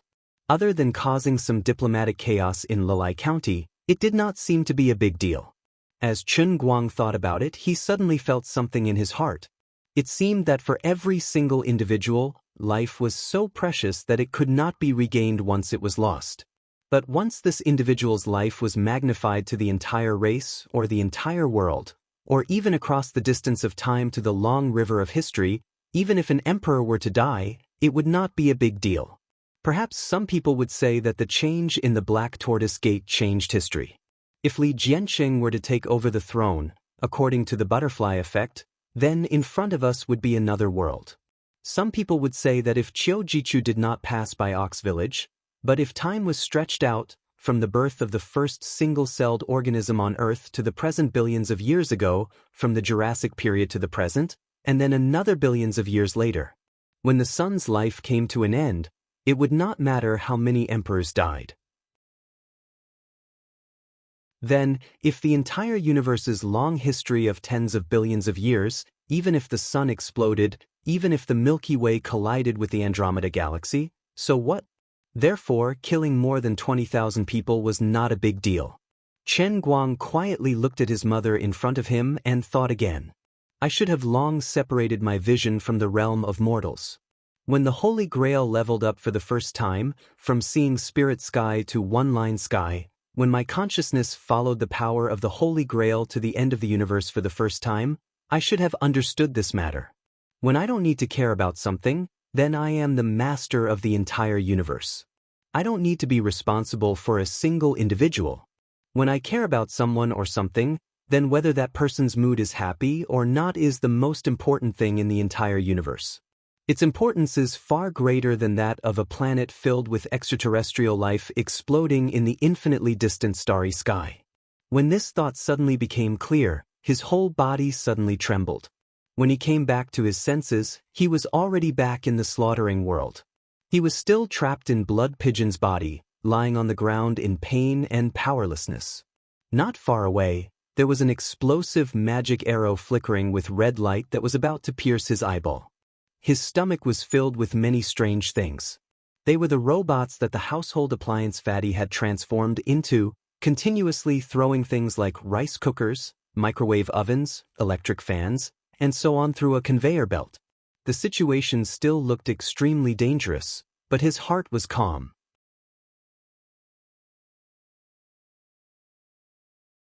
Chapter 1202.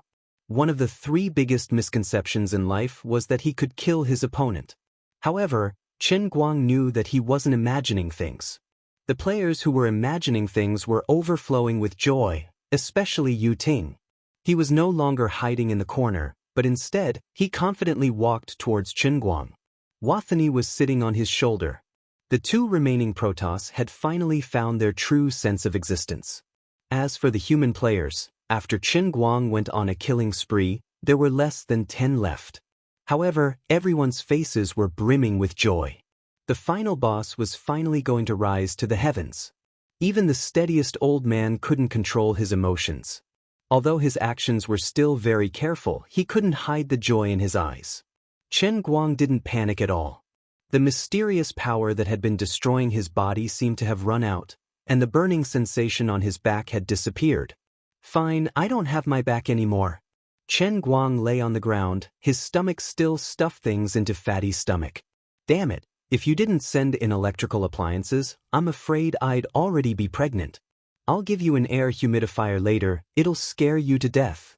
Chen Guang wasn't in a hurry to get up and resist. He continued to lie on the ground, looking like he was on the verge of death. At the same time, he carefully examined the effects of the unlucky magic formation that Yu Ting had placed in the Colosseum. After some investigation, he felt a little relieved. The damned no-pigeon magic formation had disappeared. This meant, fine, I can't even stand up now, let alone fly. Then, Chen Guang began to examine his injuries. He didn't know how many bones there were in the pigeon's body, so he didn't know how many bones he had broken. In any case, he was sure that most of them were broken. Most of his internal organs were damaged. Fortunately, his skull was hard enough, so his head hadn't been broken yet. The heart, which was about 1 or 2 people tall, was also full of scars, with a large hole in it. This was the work of an elven archer. However, he had to thank the fat household appliance. No one would believe him if he told them that the old rice cooker thrown by the fat household appliance was stuck in the hole, blocking the blood that was supposed to spurt out. Everyone, it's time to send it off. Yu Ting walked up to the blood pigeon and stood about 5 to 6 meters away from its head. He looked relaxed, but in fact, every muscle in his body was tense. Chen Guang's sharp ears could even hear the dull sound of thunder from his abdomen. His divine power was ready to be unleashed. A rumbling sound came from behind him. When the fat man saw Yu-Ting approach first, he finally dared to drive his robot closer. Is it about to end? Fatty's voice came from afar. He looked at Blood Pigeon's huge body on the ground and blinked a little.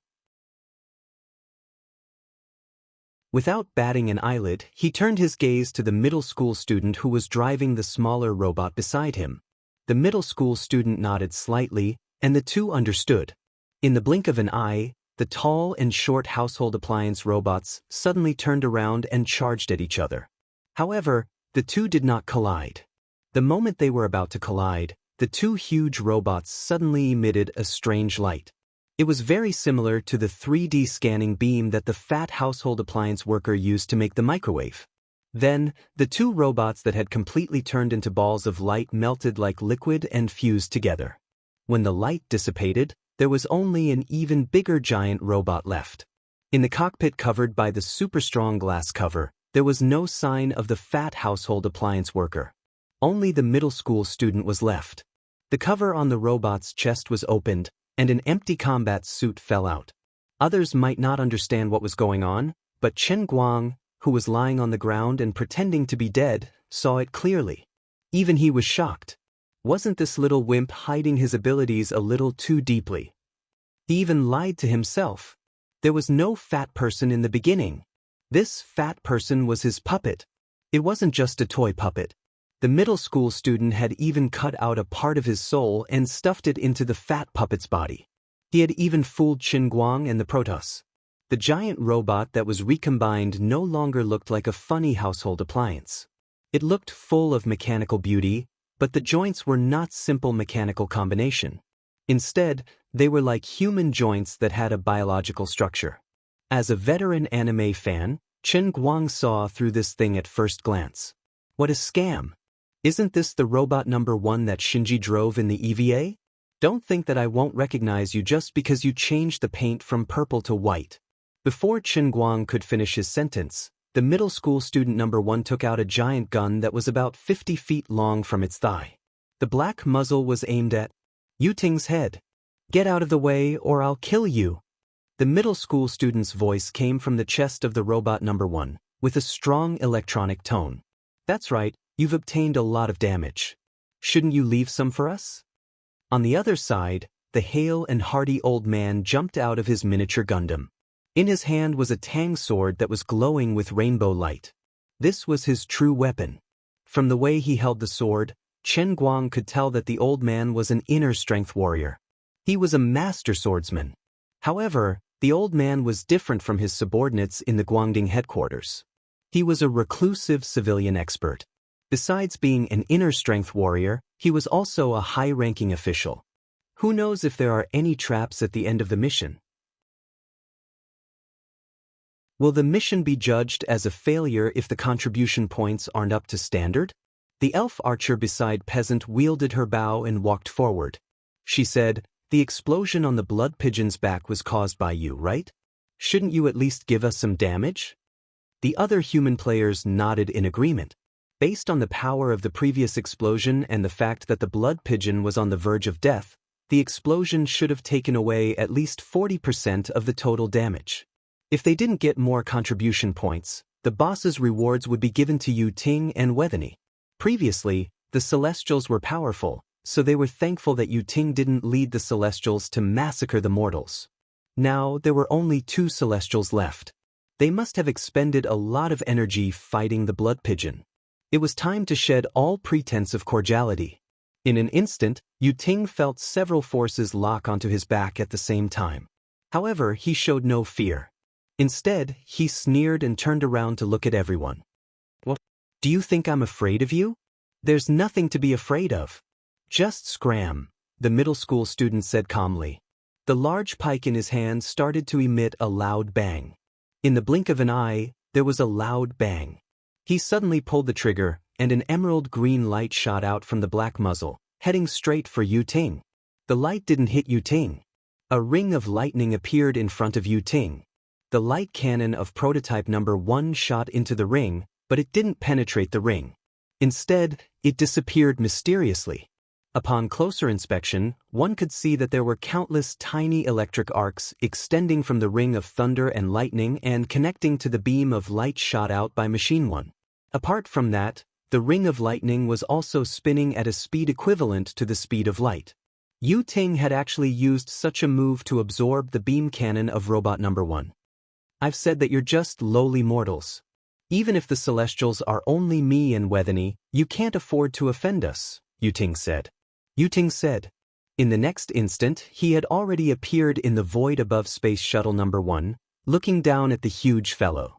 He looked through the mask at the middle school student, whose body was connected to nerves. How is this possible?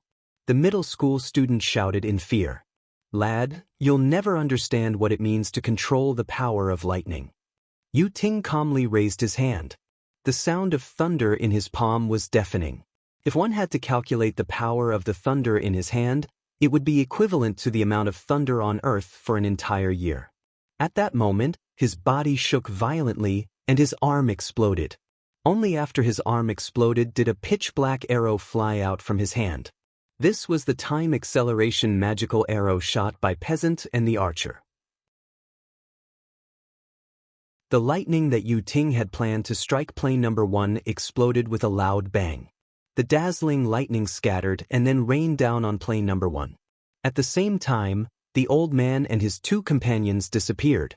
When they reappeared, they were already in front of plane number 1.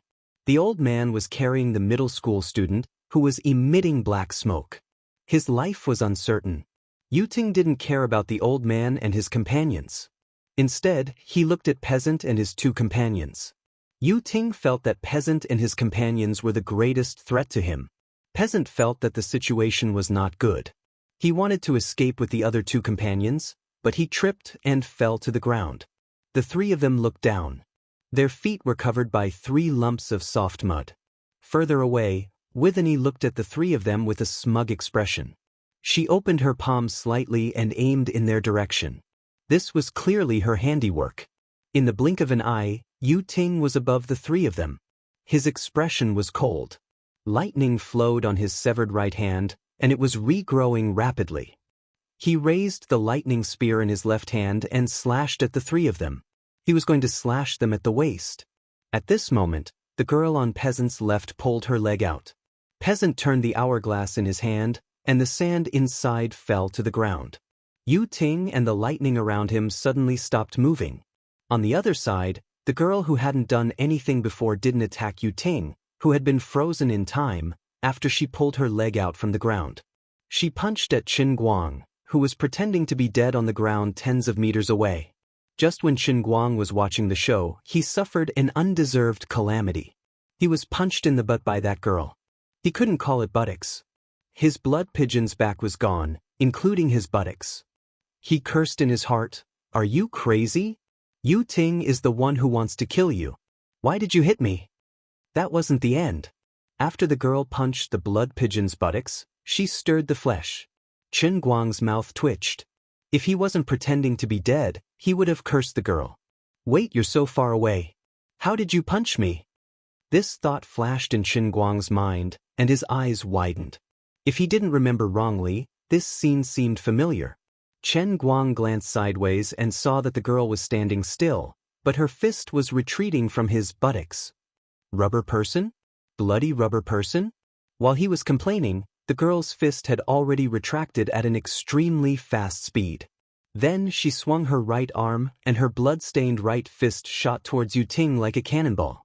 She shouted even louder, "Go to hell! Rubber doesn't conduct electricity." Qin Guang was stunned. Gosh, fortunately, he didn't give up on Peasant and the girl beside her. According to the nature of the heavenly Holy Grail, if he wasn't wrong, this girl who had hidden herself quite well was most likely Sister Lu Fei. Wasn't this the ability of the rubber fruit? Her awakened ability was to transform into rubber. It was no wonder she didn't use it previously. As she shouted, her fist covered in Qin Guang's pigeon blood slammed into Yu Ting's chest.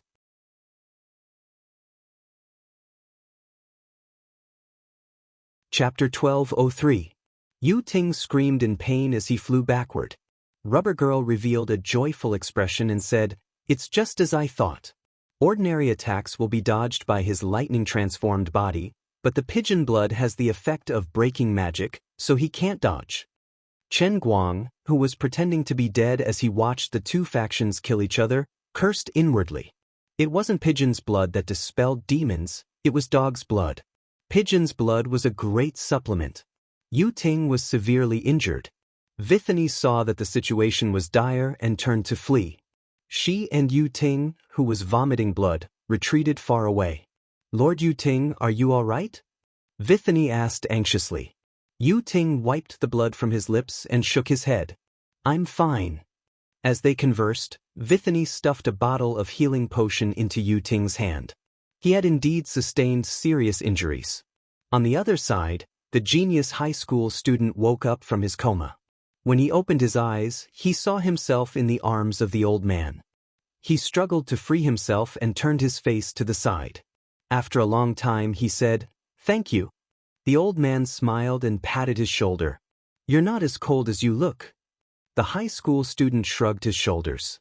"In this mission space, we aren't our true selves. Many people have different personalities on the internet and in real life. This is the same." The old man smiled and said, "That's because you're still young and haven't seen through your life.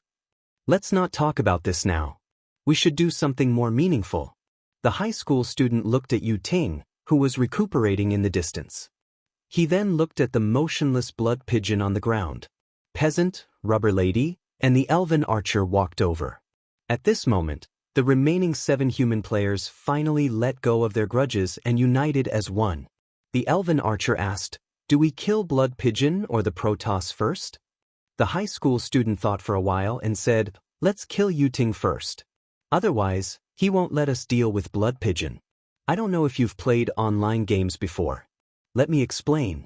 The relationship between Yu Ting and the Protoss is like that of 2 opposing factions in an online game. This is only the first instance where we've fought against each other. They're just like us, newbie accounts. It's just that their starting point is stronger than ours. That's why we were so passive in the beginning, allowing them to slaughter so many of our companions. However, this game has a certain degree of balance. While it gave us a poor starting setting, it also gave us humans faster advancement and more varied abilities. The foundation of all of this was built on the creativity of mortals. Our creativity in this world of missions can open up endless possibilities for us. As for these Protoss, have you noticed? Although they have also undergone an awakening, their abilities have not changed qualitatively from the beginning. The old man asked with great interest, "Qualitative change?"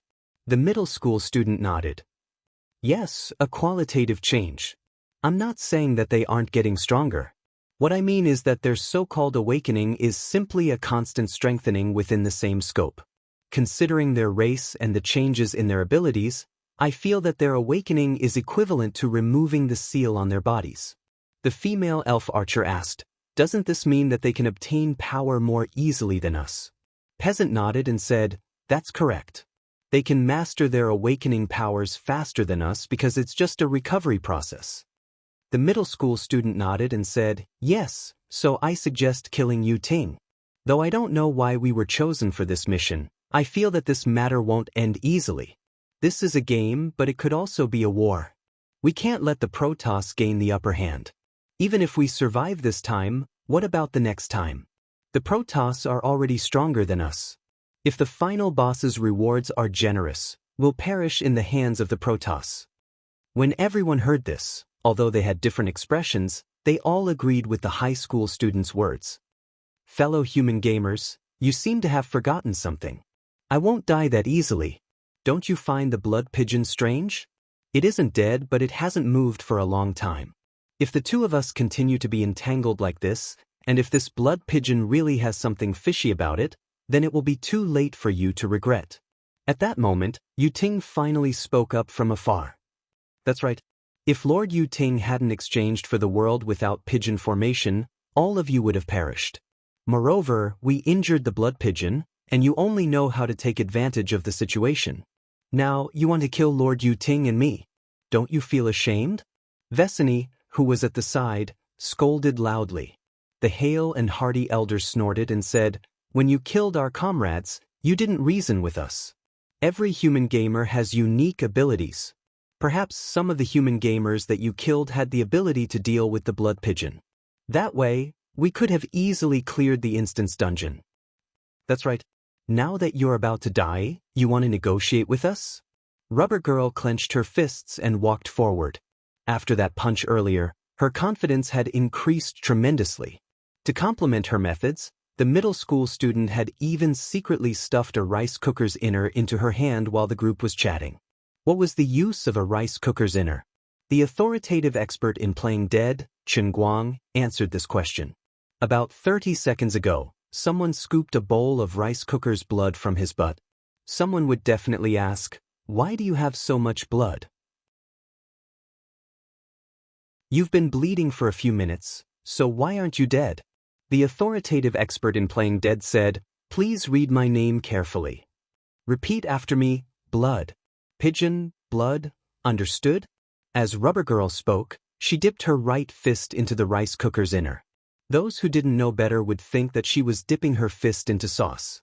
Chen Guang, who benefited the most from the current situation, was obviously happy to see this happen.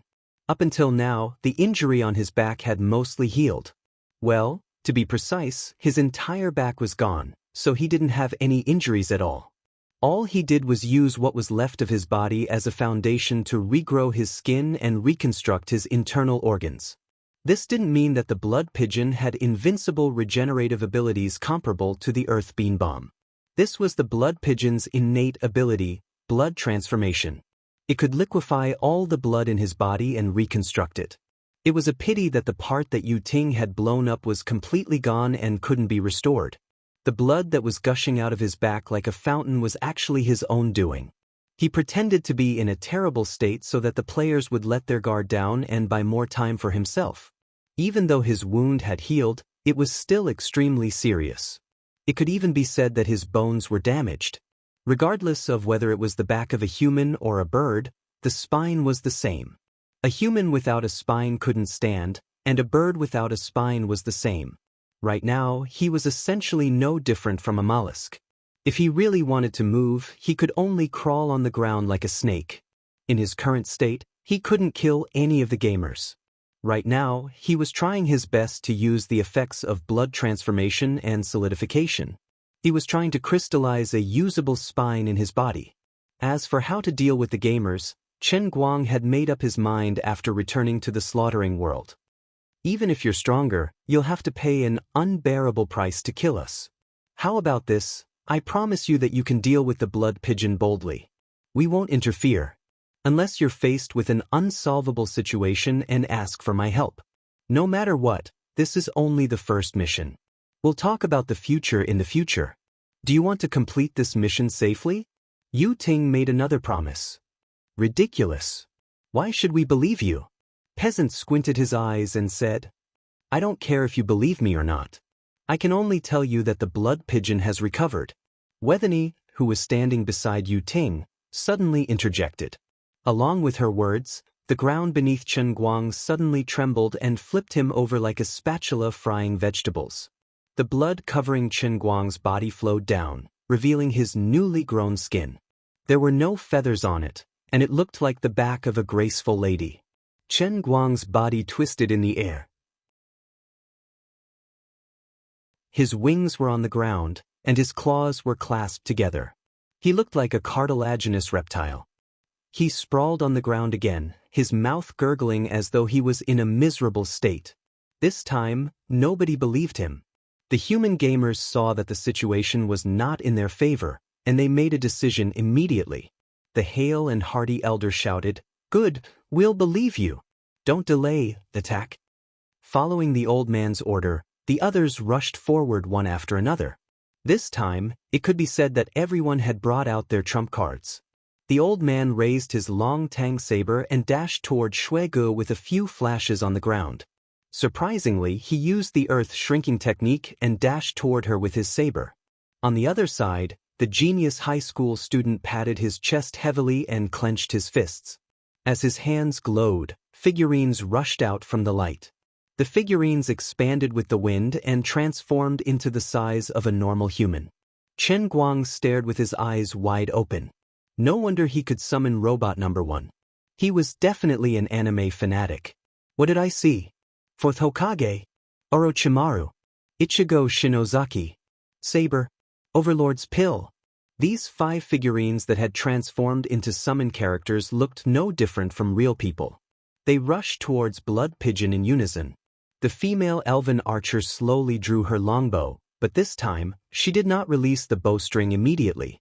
Around her longbow, countless mysterious energies were born out of the void, forming spirals and condensing around it. The energies were colorful, and the magic arrow on the longbow became thicker and thicker. The wind howled, and the sand and pebbles in the Colosseum flew in all directions. Receive the wrath of the Elven King. The archer let out a loud roar. Peasant, who was at the side, shot out a ray of dark light. It was the time acceleration ability that hit the magic arrow. Chen Guang stared. The old man was in danger.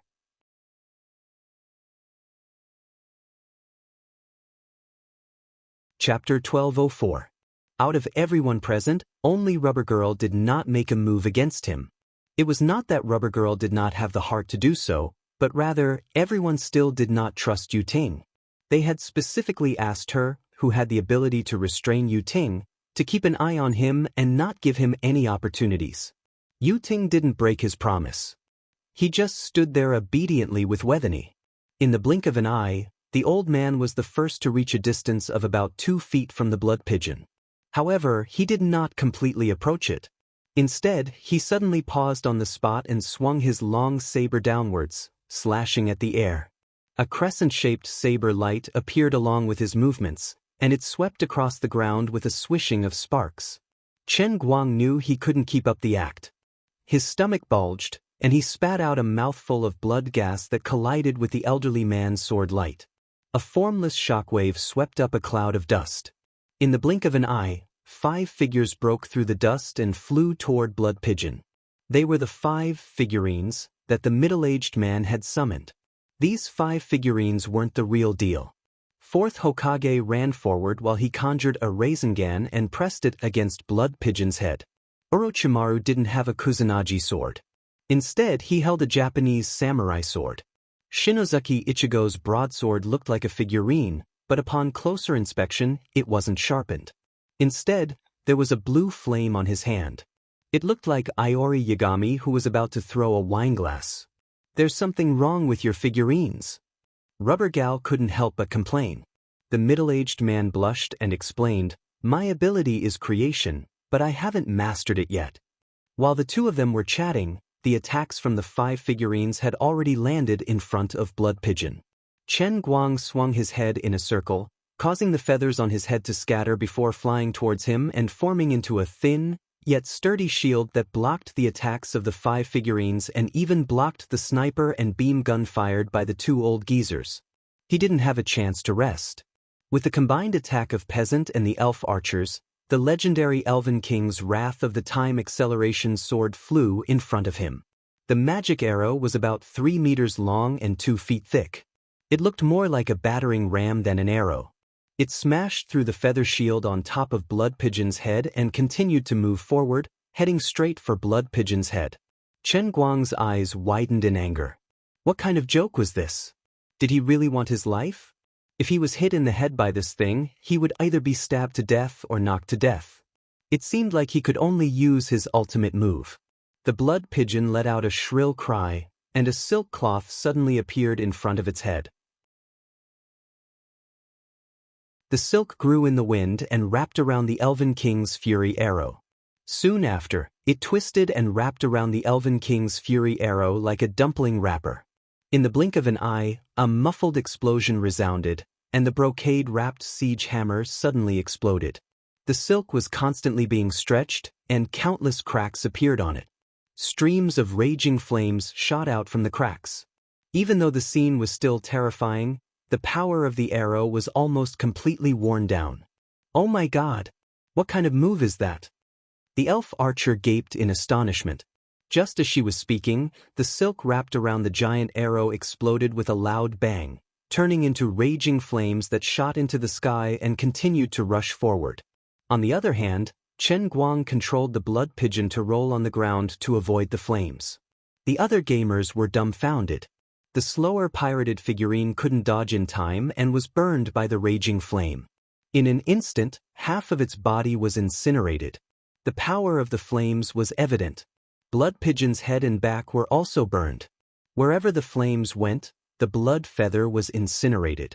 Even the flesh underneath was peeled off and fell to the ground. It looked terrible, but Blood Pigeon managed to escape. It was just that it had become a vulture. On the other side, the hale and hearty old man, who had retreated in time, wiped the cold sweat off his forehead and turned to the archer beside him. The power of your magic arrow is too terrifying. If I hadn't reacted fast enough, I would have been injured. Next time, you should have warned me before you used your ultimate move. The genius high school student looked at his burnt figurine and felt his heart ache. The archer explained helplessly, "You can't blame me. I didn't expect it to have such a move. Also, there won't be a next time. The Elven King's Fury is my ultimate move. The cooldown time is too long." "Look, what's this?" While they were chatting, Rubber Girl took out a piece of rag. The rag was about a meter long and wide, and there were burn marks on the edges. It seemed to be part of the silk cloth that had wrapped the Elven King's Fury arrow. Looking at the words that were left on the rag, everyone was speechless. If they weren't mistaken, it was a Chinese character. This is the word book?" Rubber Girl asked again. "I saw the rag floating by just now, so I took it down to see if there was anything special about it. But this is clearly magic used by the Phantom Beast. Why would there be Chinese characters? And it's a book?" Chen Guang, who was lying on the ground, chuckled inwardly as he regrown his skin and regrown his spine. "You guys know nothing. I told you I was a dove, but you guys didn't believe me. Now I'm telling you that I'm actually a messenger pigeon, but you guys won't believe me either." The old man's move was called a letter to home. The itch on his back was getting stronger and stronger. Chen Guang was secretly delighted. Soon I can finally raise my head and be a man again. Oh no, a bird. In short, as long as the spine was regenerated, even if he couldn't fly because of the severe muscle loss, he could at least stand up and fight like a human. Unfortunately, the human players didn't give him enough time. Although there was a brief uproar because of the letter, they only exchanged a few words before charging at him again. "I'll think of another way. You can attack first." Peasant didn't attack together with the archer. Instead, she stood at the same spot with a heavy heart. She felt that something was amiss. She was puzzled, but the situation was changing too quickly. She didn't have enough time to think, so she wasn't able to calm down and think carefully. Since the archer didn't have any more powerful moves, it was better to let the others test the waters. "Sister Peasant, what's your plan?" the elf archer asked as he knocked his arrow. Peasant scratched his head and said, "This phantom beast is more tenacious than we imagined. If we don't think of other ways, we won't be able to kill it." "You're right. Be careful. I'll go up first. The closer it is, the more powerful it will be." The archer nodded and charged forward. When they started fighting again, Peasant focused on the movements of the blood pigeon. The blood pigeon, which looked more like a reptile than a bird, rolled left and right on the ground. Occasionally, it spat out air bombs and feathers. It was that tenacious. The blood pigeon's movements were like a human's. Peasant recalled the words that it had written on the ground and the word book. She was puzzled. Unlike the others, she felt that the boss was Mr. Dang. It was a pity that nobody believed her. In this place, everyone had a simple cooperative relationship with each other. The trust between people was not that strong, and she was not in any position to forcibly change the minds of others. Even she herself had wavered a few times. It was only when she saw the word book that her previous doubts returned to her heart. Under everyone's attacks, Chen Guang's situation was getting more and more difficult. Although he was trying his best to resist, the fact that he couldn't straighten his back had greatly affected him. Using unorthodox techniques allowed him to avert danger, but he couldn't seize the opportunity to attack. Even though he had relaxed and intended to kill, he couldn't kill the boss even if he wanted to. This boss is pitiful. It was unknown when Rubber Gal came to Peasant's side. Peasant hummed and said, "I feel that, maybe it's Mr. Dang?" Rubber Gal guessed Peasant's thoughts. "It's possible. But we have no choice. If we don't kill it, we'll die."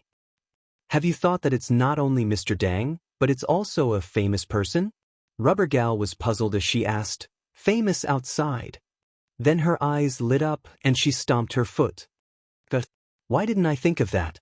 I'm silly." "What's wrong?" Rubber Gal had a complicated expression. "No, nothing," she muttered to herself. "This unlucky B** starred, what should I do?" "What do you know?" Peasant was anxious. Rubber Gal gritted her teeth and said, "I was silly. I came here suddenly, and my thoughts were chaotic. I didn't notice such a simple problem. Now that you reminded me, I'm able to react. Forget it, I'm 100% sure Blood Pigeon is Mr. Dang." "How can you be so sure?" It was Peasant who couldn't make up his mind. Rubber Gal rolled her eyes and thought, "Can I tell you? Chen Guang, is there something wrong with you? Why did you suddenly become a boss?" Just as Chen Guang had guessed, Rubber Gal was Sister Lu Fei. Why was she Rubber Gal? The reason was very simple. Lu's chemical industry was involved in a variety of chemical industries. In addition to mining, it also involved a lot of rubber industries. The branch company that Lu Fei was previously in charge of was one of the top 5 rubber raw material processing enterprises in China. Lu Fei knew Grand Magus right and knew that Chen Guang wasn't an ordinary person. Combining this with the current situation, she instantly guessed the relationship between Chen Guang, Mr. Dang, and Blood Pigeon. Previously, in her heart, Chen Guang, as the great Magister right, was a mage from the Dolua world that he mentioned. This time, she thought that she had been involved in another abnormal situation. Although it was inconceivable, the experienced roughie was not particularly flustered. She had relied on her own ability to play the pig to eat the tiger all the way until now, successfully becoming the strongest player against the Protoss. She was still thinking of showing off to Chen Guang after this matter was over. "Weren't you unwilling to teach me magic? Now I have my own arcana." Though it was awkward for a female to become a Rubber Gal, wasn't it better than nothing? Luffy, who had once watched One Piece and learned the entire Rubber Man battle strategy from the protagonist of the same name, Luffy, wasn't flustered at all. But now she was flustered. "Don't ask me why, it's too late to explain. Really, believe me, this is Mr. Dang. I can swear to you. What do we do now?" Lu Fei didn't care how Mr. Dang died. But if it was Chen Guang, it would be a different story. "You know he's Chen Guang? You mean that super internet celebrity Almighty Superman?" Peasant suddenly asked softly. Lu Fei trembled before she helplessly nodded her head. "I'm 99% certain that he's Chen Guang. Why do you think he's Dang?" It was hard to pronounce, but Peasant understood. Peasant shook his head and said, "I can't tell you, but that's what I think." Lu Fei nodded and said, "Forget it, let's not think about this. We have to convince the others. I don't believe Chen Guang will kill us. He must have guessed who I am." Peasant asked, "Yes, will the others be able to guess it?" Lu Fei shook her head and said, "Impossible, the others don't understand him." "How can they link two people with different appearances?" Peasant asked coldly, "Are you one of his people? Do you understand him?" Lu Fei grinned and said, "Aren't you the same?" "You are?" Lu Fei didn't answer and said, "Let's talk after we get out of here. We'll look for him together. Don't worry, as long as he's around, we can turn misfortunes into blessings. I understand him." As he spoke, Lu Fei recalled what happened when he destroyed the World Breaker. He was capable of unleashing such devastating power. There was no way he would be stumped by becoming a boss. Lu Fei guessed half of it. In terms of destructive power and the scope of the mission, the world of slaughter wasn't comparable to the world of punishment from the world of destruction. But in terms of the level of the world within a cup and the laws that Chen Guang had come into contact with, the world of slaughter was much higher than the world of punishment. "I think I have a way to prove that he's one of us," Peasant said with determination. Lu Fei was puzzled as Peasant ran forward. Luffy was puzzled, but Peasant ran forward with big strides. "What's she trying to do?" While Lu Fei was in a daze, Peasant was less than 10 meters away from the blood pigeon. She raised the hourglass with her right hand and said calmly, "If she's Mr. Dang, she won't attack me." "What? You're crazy. Peasant, what are you doing?" "Everyone stop her. Isn't she seeking death?" Lu Fei was shocked, and the other players were even more dumbfounded and panicked. They were on the same side. If they were to fight against the Celestials or the mythical beast, Peasant's time manipulation was crucial. Everyone had a good impression of her. Besides the Celestials, nobody wanted to see her die. But it was too late. The gamers didn't expect Qin Guang to be the most flustered. Just now, he flapped his wings with the intention of launching a sea of blood to send the gamers flying to buy time. He didn't think much of Peasant's approach because he knew that Peasant wasn't suited to be near him. He thought Peasant was going to throw the time manipulation from afar to slow down and increase the strength of the sea of blood. Peasant charged forward. His blood sea had surged forward like a tidal wave, and he couldn't retract it. Chen Guang was burning with anxiety. "What a troublemaker. I don't care if the others die, but I don't want you to die."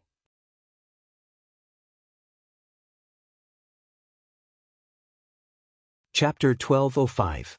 Peasant took 2 steps forward and saw the oncoming sea of blood. At this moment, she had 2 choices.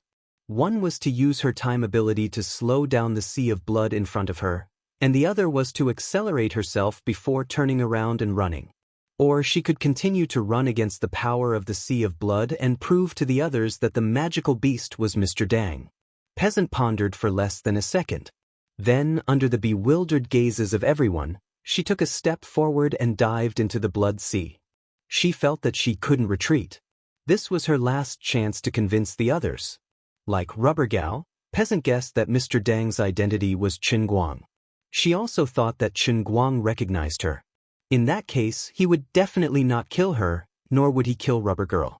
However, he was not so merciful to the others. There were only 7 human players left.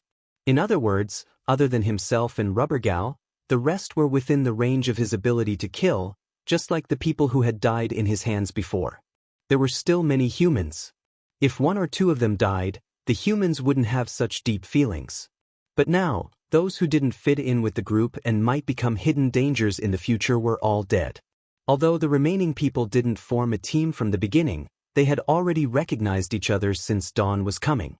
Every surviving human player would become a valuable resource for their faction in the future. No one wanted to see their comrades sacrificed again. Therefore, as long as Shui Ying killed another person, no matter how he explained, no one would believe him. At that time, apart from himself and Rubber Girl, everyone else would die. As for Yu Ting and Vasani, they looked like they were at the end of their tether. But until the last moment, no one knew if the cunning Protoss had any other trump cards up their sleeves. Hence, she couldn't allow any more humans to die. Peasant was engulfed by the sea of blood in the blink of an eye. However, she did not completely let go of her defenses. The hourglass was spinning frantically, forming a thin layer of protective film on the surface of her combat uniform. The blood that came into contact with this protective film quickly dried up and aged. Not only that, the improved version of the Elven Rattan armor on her body also released a layer of energy barrier embedded between the protective membrane of time and the Rattan armor, resisting the impact of the blood that penetrated through. As time passed, the 2 energy barriers were quickly broken.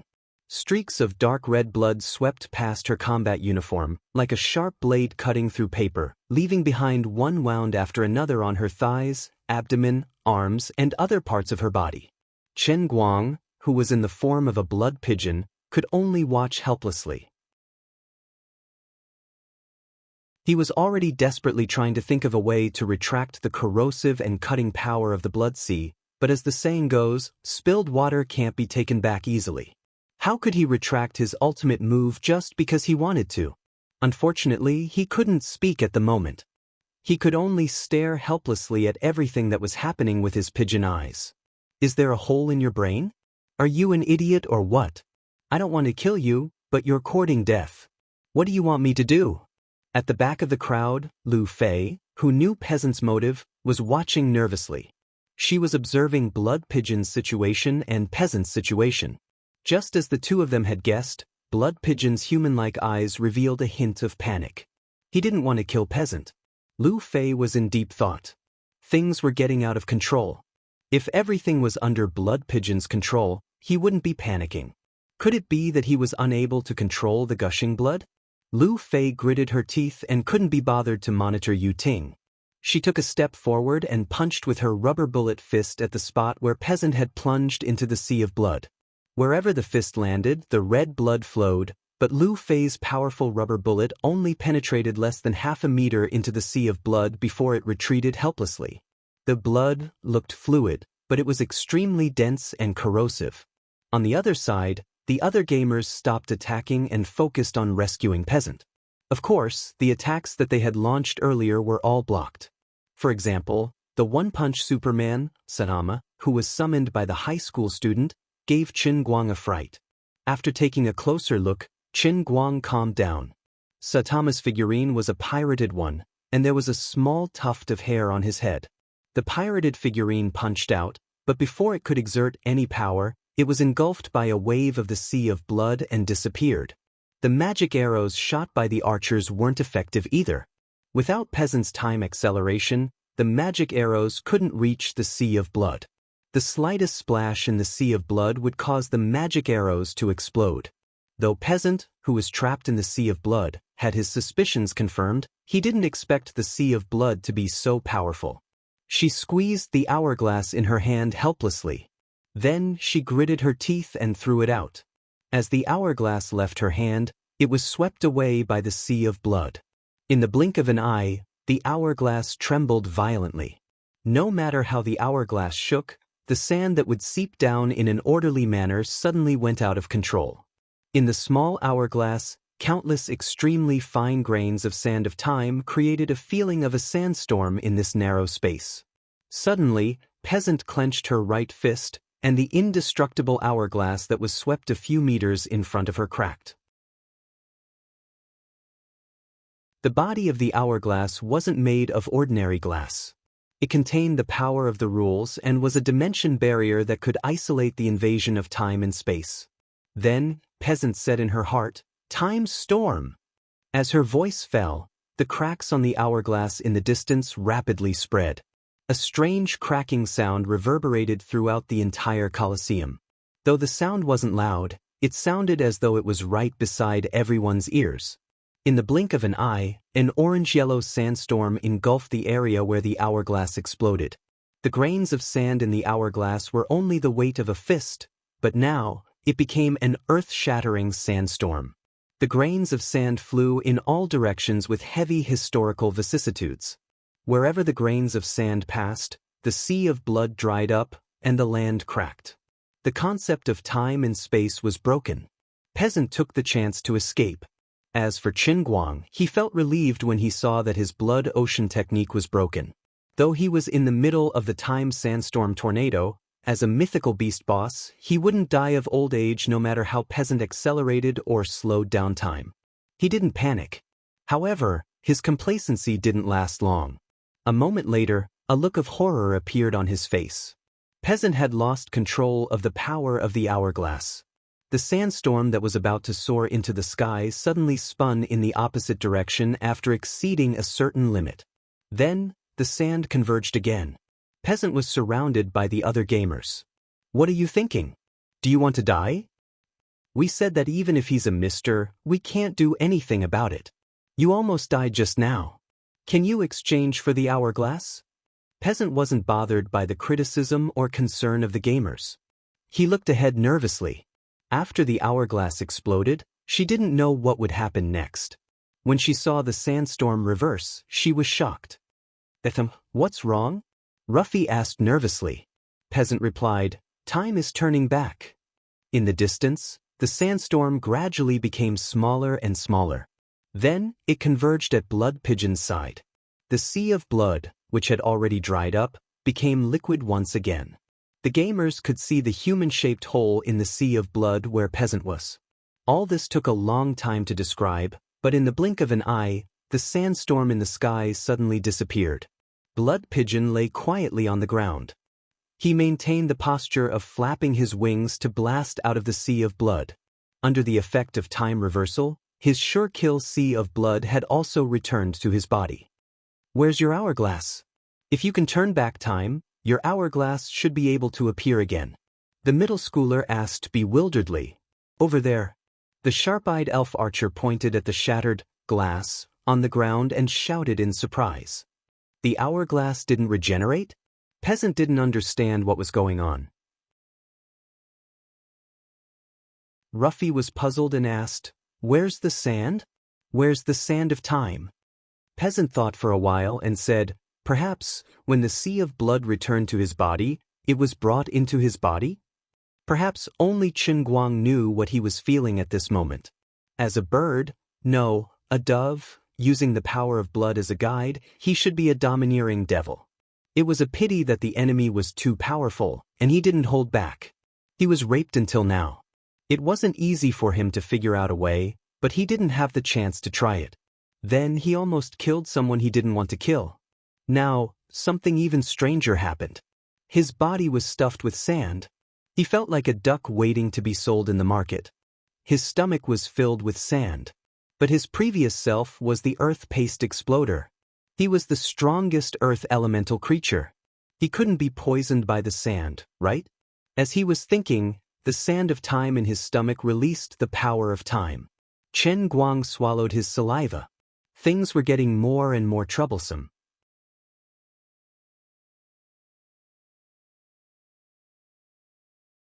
Chapter 1206. Intense pain came from his body, and Chen Guang could clearly sense that every single cell in his body was being corroded by time. Some cells were regaining their youth, some were aging rapidly, and some were at a loss of where to go.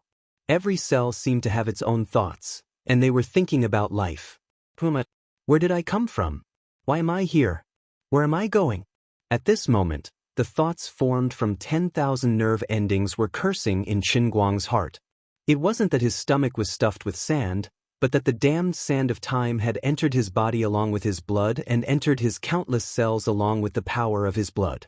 If he had to use scientific theories to explain his current situation, that was the only conclusion Qin Guang could come up with. He admired himself.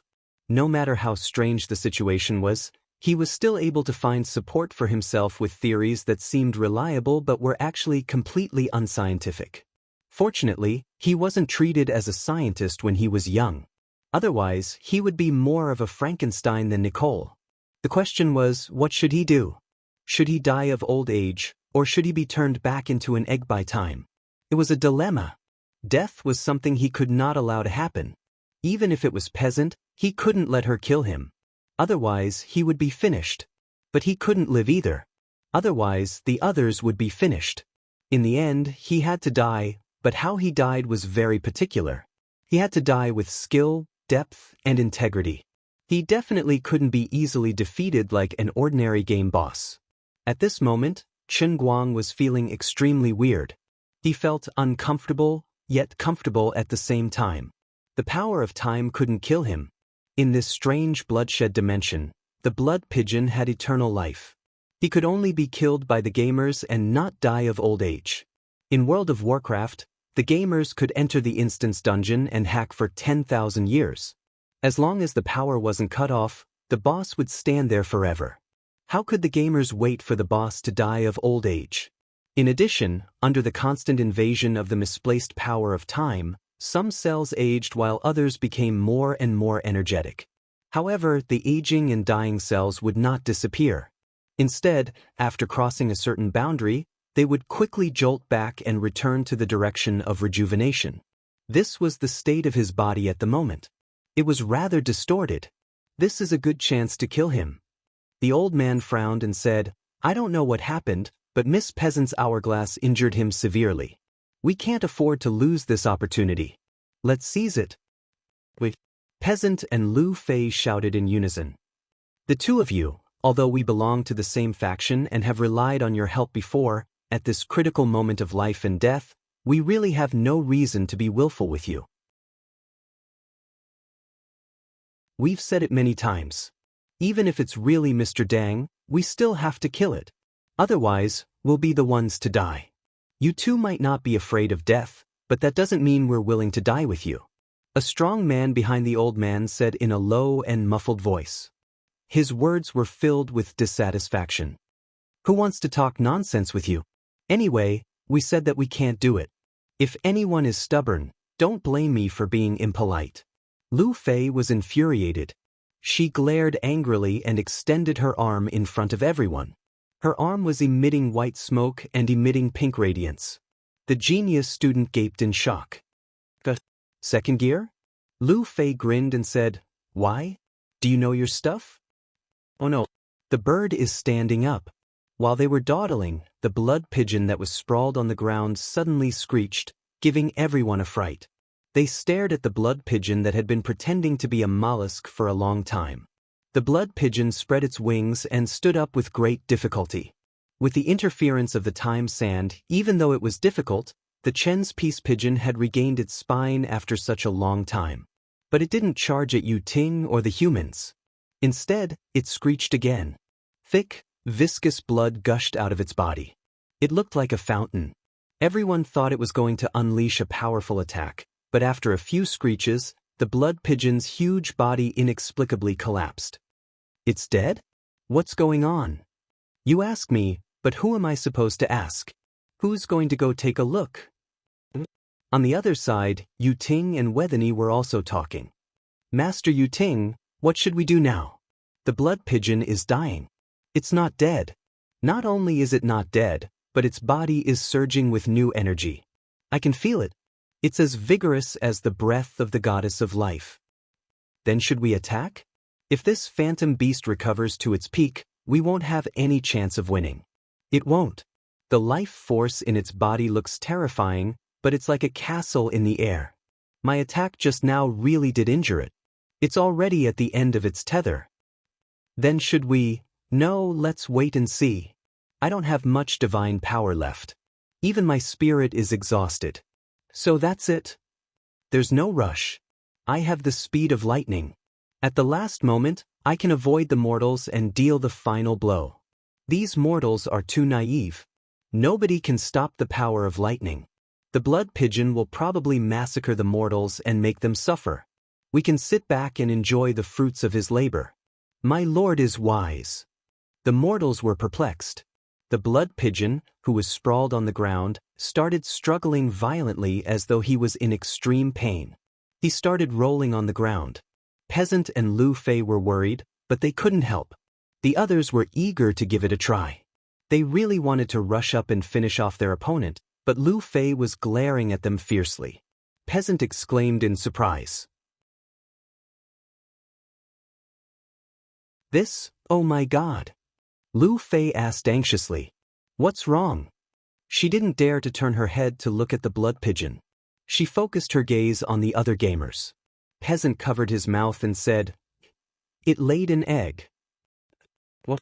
Lu Fei's entire body trembled, and she almost laughed out loud. Finally, she was willing to turn her face away. Just as Peasant said, the blood pigeon struggled for a while before it lost all signs of life. A 3-meter-long egg-shaped object popped out from between its legs. That was an egg. Is the blood pigeon female? The high school student asked. Right at that moment, the eggshell suddenly cracked open and a figure jumped out from within. Everyone be careful. The old man warned. Damn you, female. This isn't laying an egg. This is nirvana. Do you understand? This is nirvana. When the figure spoke, the gamers were taken aback. Then they were overjoyed. Chen Guang had transformed into a bald man and jumped out from the eggshell. The series of events made him feel as though he was on the brink of death. Previously, under the impact of the time sand, the cells in his body vibrated under the two states of acceleration and reversal. Finally, when a cell's time reversal exceeded its limit, the situation took a turn for the better. The small cell lost the characteristics of the blood pigeon due to the reversal of time. It reverted to a human cell in the form of another person. Then, the innate ability of the earth paste exploder appeared out of nowhere in this cell. In a flash, the natural ability regenerated itself and grew stronger. It pounced on the nearby cells and was able to resist the aging effects of the time sand. But that wasn't the end of it. Although the sand of time was a mystical tool that had the rules of time attached to it, it was essentially still within the realm of the earth element. The innate ability of the earth paste exploder swallowed the sand of time in one gulp. Of course, it did not let go of the law of time contained in it. However, Chen Guang couldn't control this matter, just like how he couldn't stop his heart from beating just by thinking about it. It was all driven by his instincts. This kind of innate ability that came from nothing, and the feeling of extremely strong and rapid recovery was simply too wonderful for words. But it wasn't without its disadvantages. The cells that were affected by the natural ability of the earth burner belonged to his human form, but the other cells in his body were different from humans. A human body was made up of both human and bird cells. It was like putting a bicycle chain on a supercar. It was very awkward. At the same time, Chen Guang had an absurd feeling. He was the final boss of the mission, the blood pigeon, but he was also a human player who participated in the mission. As soon as this thought appeared in his mind, an indescribable idea flashed across his mind. He instantly made a decision. It was time to end things. Am I stupid?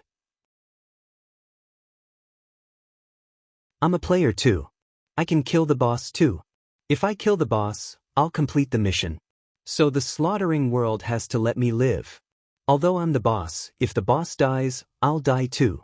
However, such a brain-burning paradox should be left to the heavenly Holy Grail to make its own judgment. Previously, he was considering whether he should take the risk. Now that he had the regenerative ability of the Earth Burner, all his problems were resolved. Should he try to commit suicide?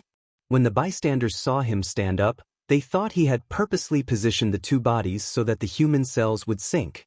At the same time, he detonated the power of the blood pigeon in his body. After successfully locating him, Chen Guang fell down again. The explosions in his body did not stop for even a moment, but under his deliberate control, all the power of the great earth exploder was concentrated in his lower body. Chen Guang first formed a hard shell for himself, and then stuffed all the innate abilities of the great earth exploder into it, reconstructing his body. Finally, he completed the nirvana process. He made the right bet. Congratulations, player at noon, for killing the blood pigeon and completing the mission. The reward distribution is as follows. At noon's damage is 45%, Yu Ting's damage is 31%. Yu Ting was dumbfounded. He was waiting to kill Steel. What was going on? Besides Lu Fei and Peasant, the other human gamers didn't fare any better. Mr. At Noon, who had disappeared for a long time, reappeared, and the mission ended? What the hell happened? What was the point of coming to this mission space? If they were about to be teleported out, what was the point of distributing the reward points? Overall mission completion assessment. Human wins. Just as everyone was lost in their thoughts, another notification sound rang out. Though they didn't know the benefits of the announcement, they were happy that their side had won. They didn't have time to greet each other. Swoosh, swoosh, swoosh, they vanished. Chen Guang turned to look at Yu Ting and Wethany. They stared at each other from afar. Yu Ting and Wethany's figures also began to fade. It was just as they had said, they were just projections. After everyone left, a time and space vortex appeared above Chen Guang's head. He raised his head and slowly rose into the sky. He had too many questions in his heart that he wanted answers from Lioli.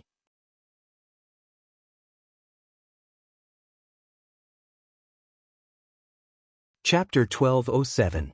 Luli, I think you have to give me an explanation. What exactly is going on right now? Looking at Lu Li, who was sitting cross-legged on the ground and pretending to be dead, Chen Guang asked. Lu Li ignored him and did not get up. She continued to sit there with an unperturbed look on her face. Also, why did the deer cry fruit disappear? What's going on? After that, Chen Guang pointed outside the Cloud City's walls. The massive plant that should have been standing there had disappeared without a trace. Hey! I'm talking to you very seriously, can you please be a little more serious? Seeing that Lu Li was still pretending to be oblivious to what was going on outside, Chen Guang could not help but reach out and push her.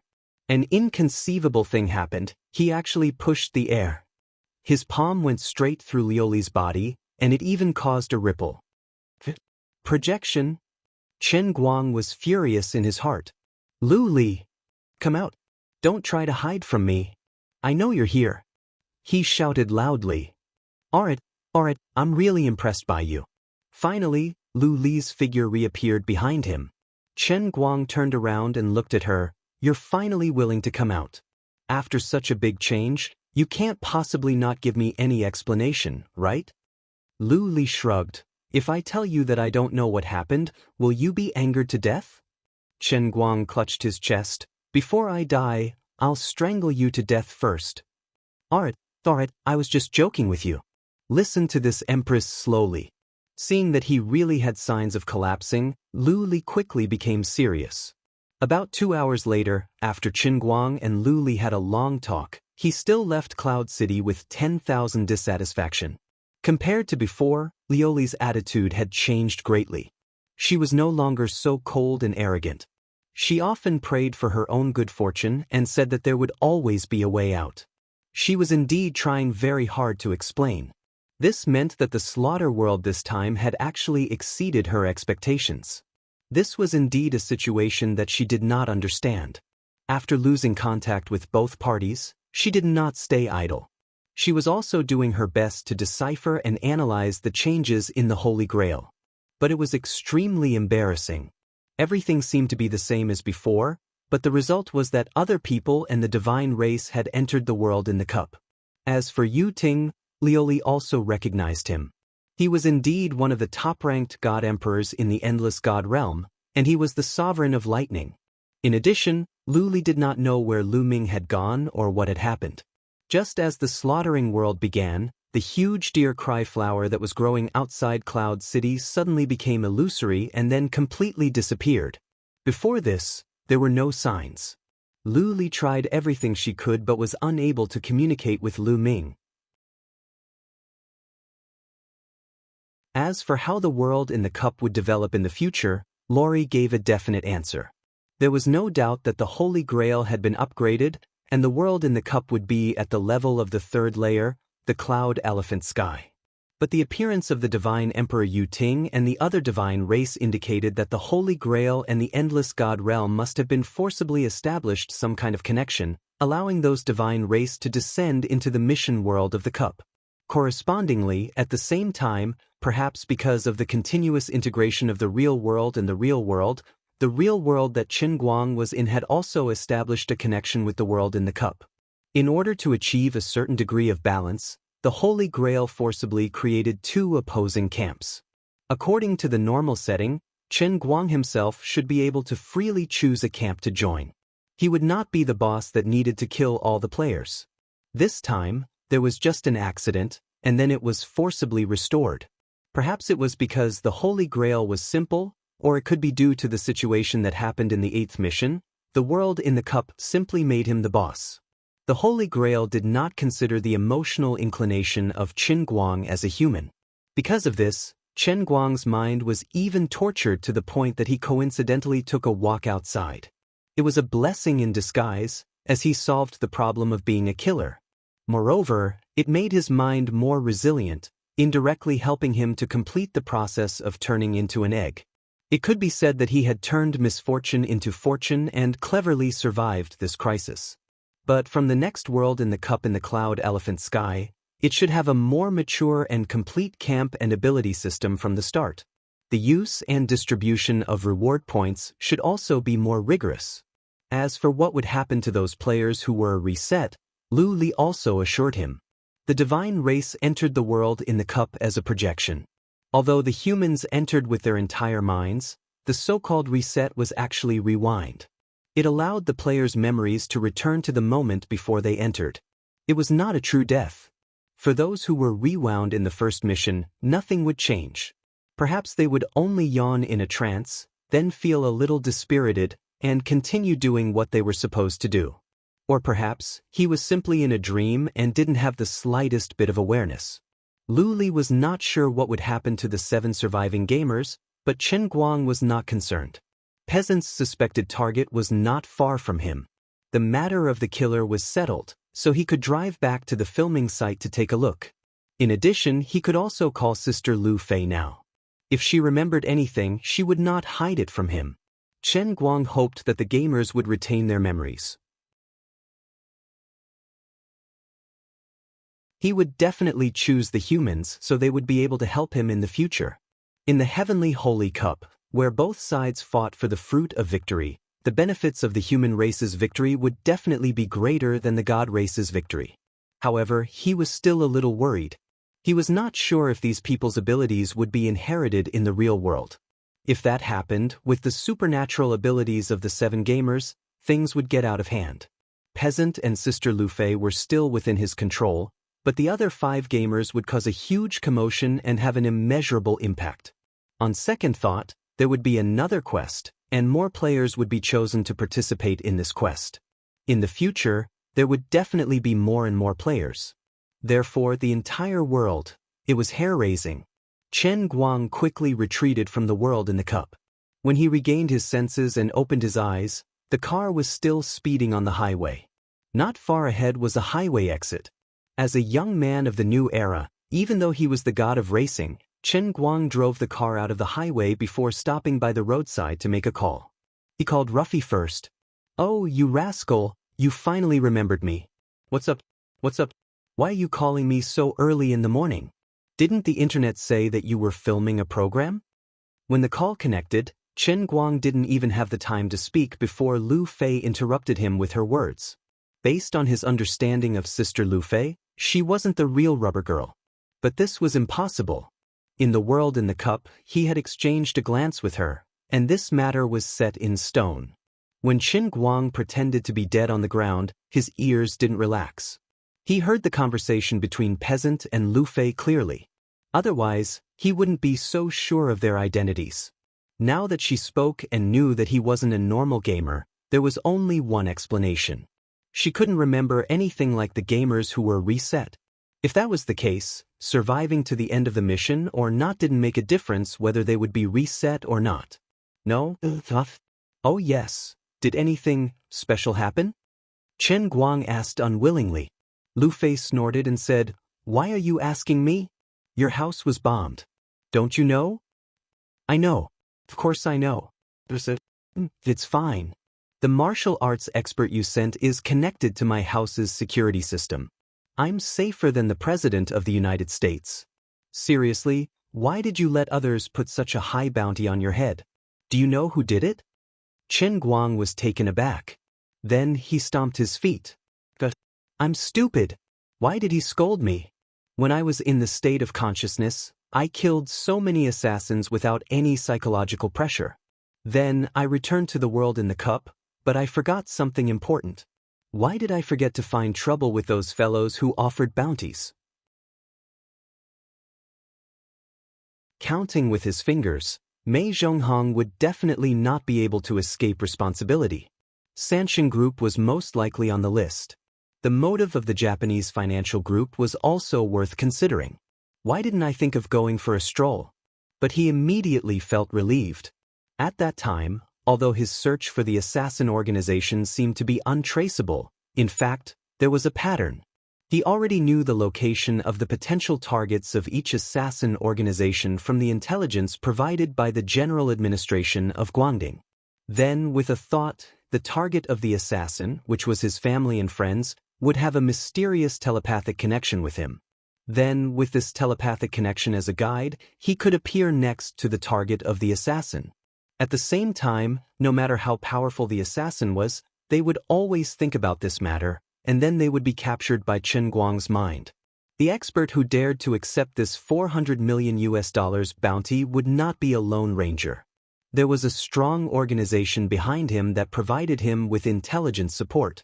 There would be another kind of telepathic connection between the two, which would also be captured by Chen Guang, who was in the soul state.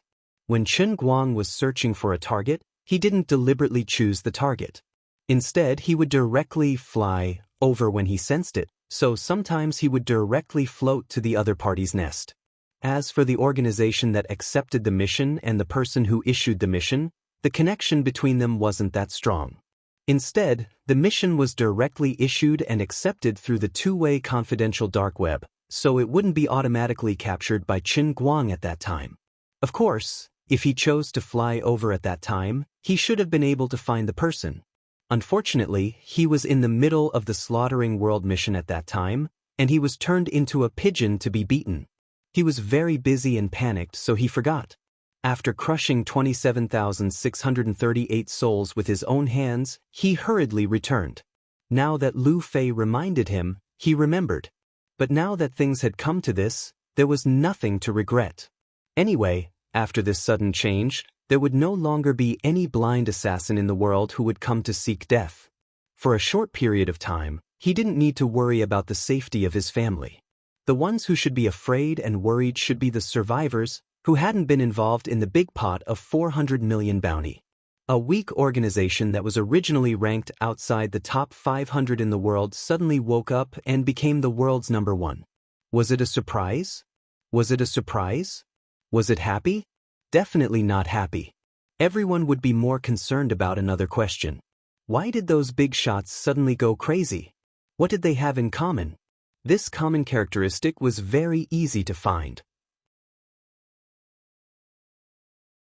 They were all tempted by the 400 million bounty and took action, then they all went crazy. In addition, Qin Guang didn't intend to completely relax the security. He still had to go home to take a look and settle the situation at home. Then, of course, he had to find those people who put up the bounty to settle the score. But now he had other more important things to ask. No, you don't have to worry too much about the assassins for now. Just now, didn't anything strange happen in your mind?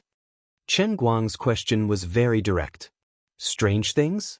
No, by the way, I accidentally spilled water on my clothes when I was drinking. Does that count? Oh, it's fine. Then I'll hang up first.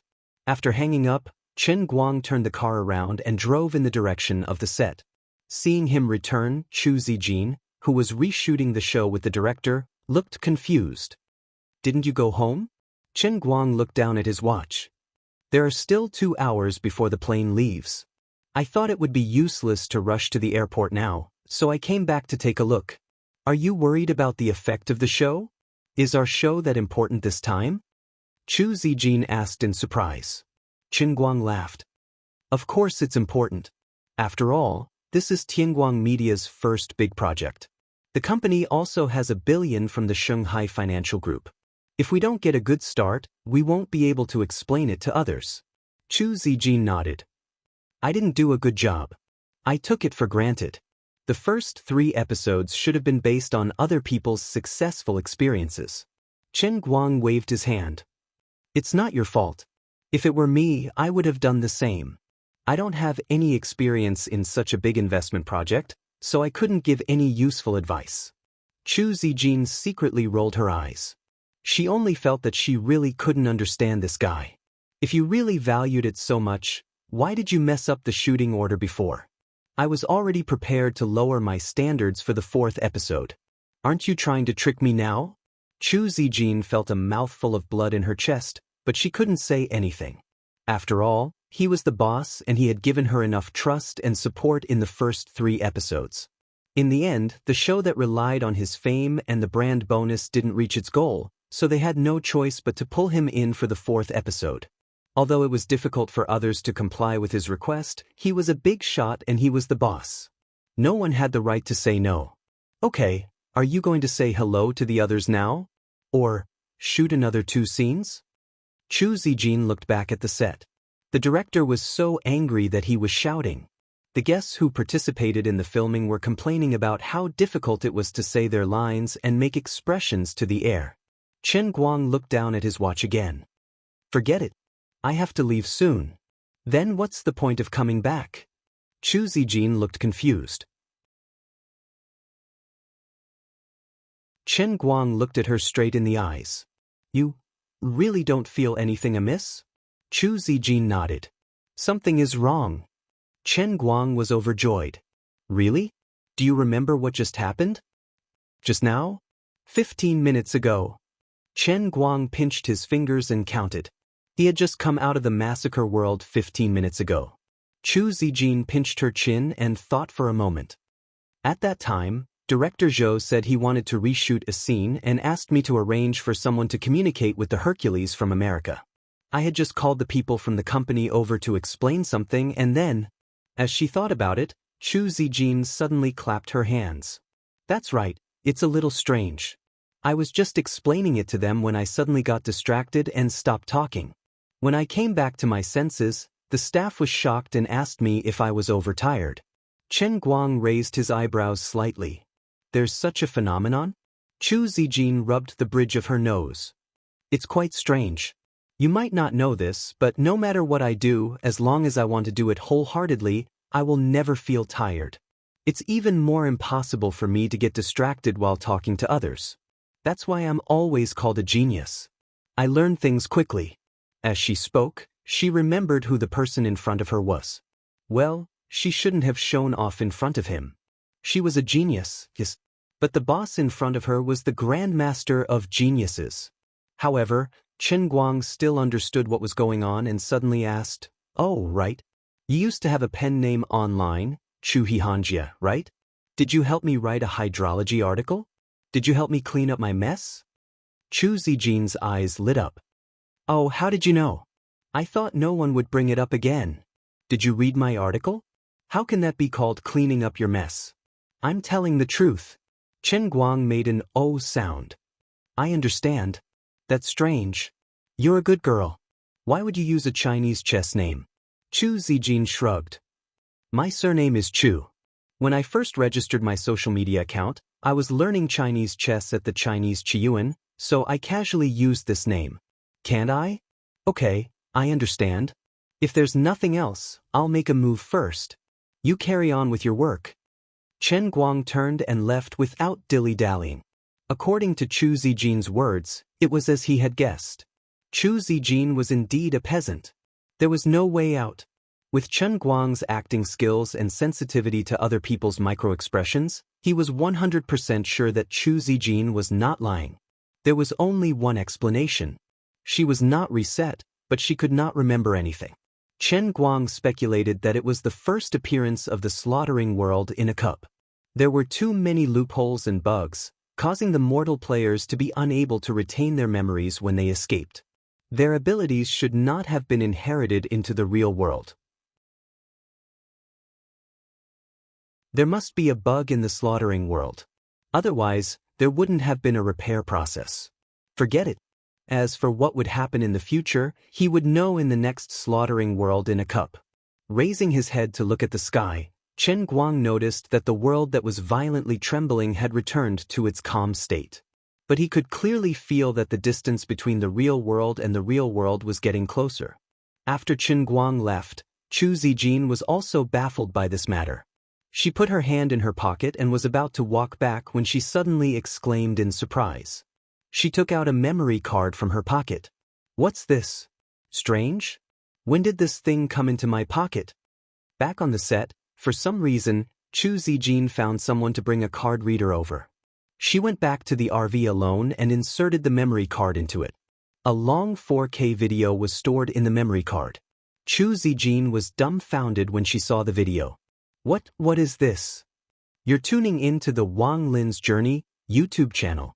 Don't forget to subscribe and join us on this journey to catch the most captivating stories.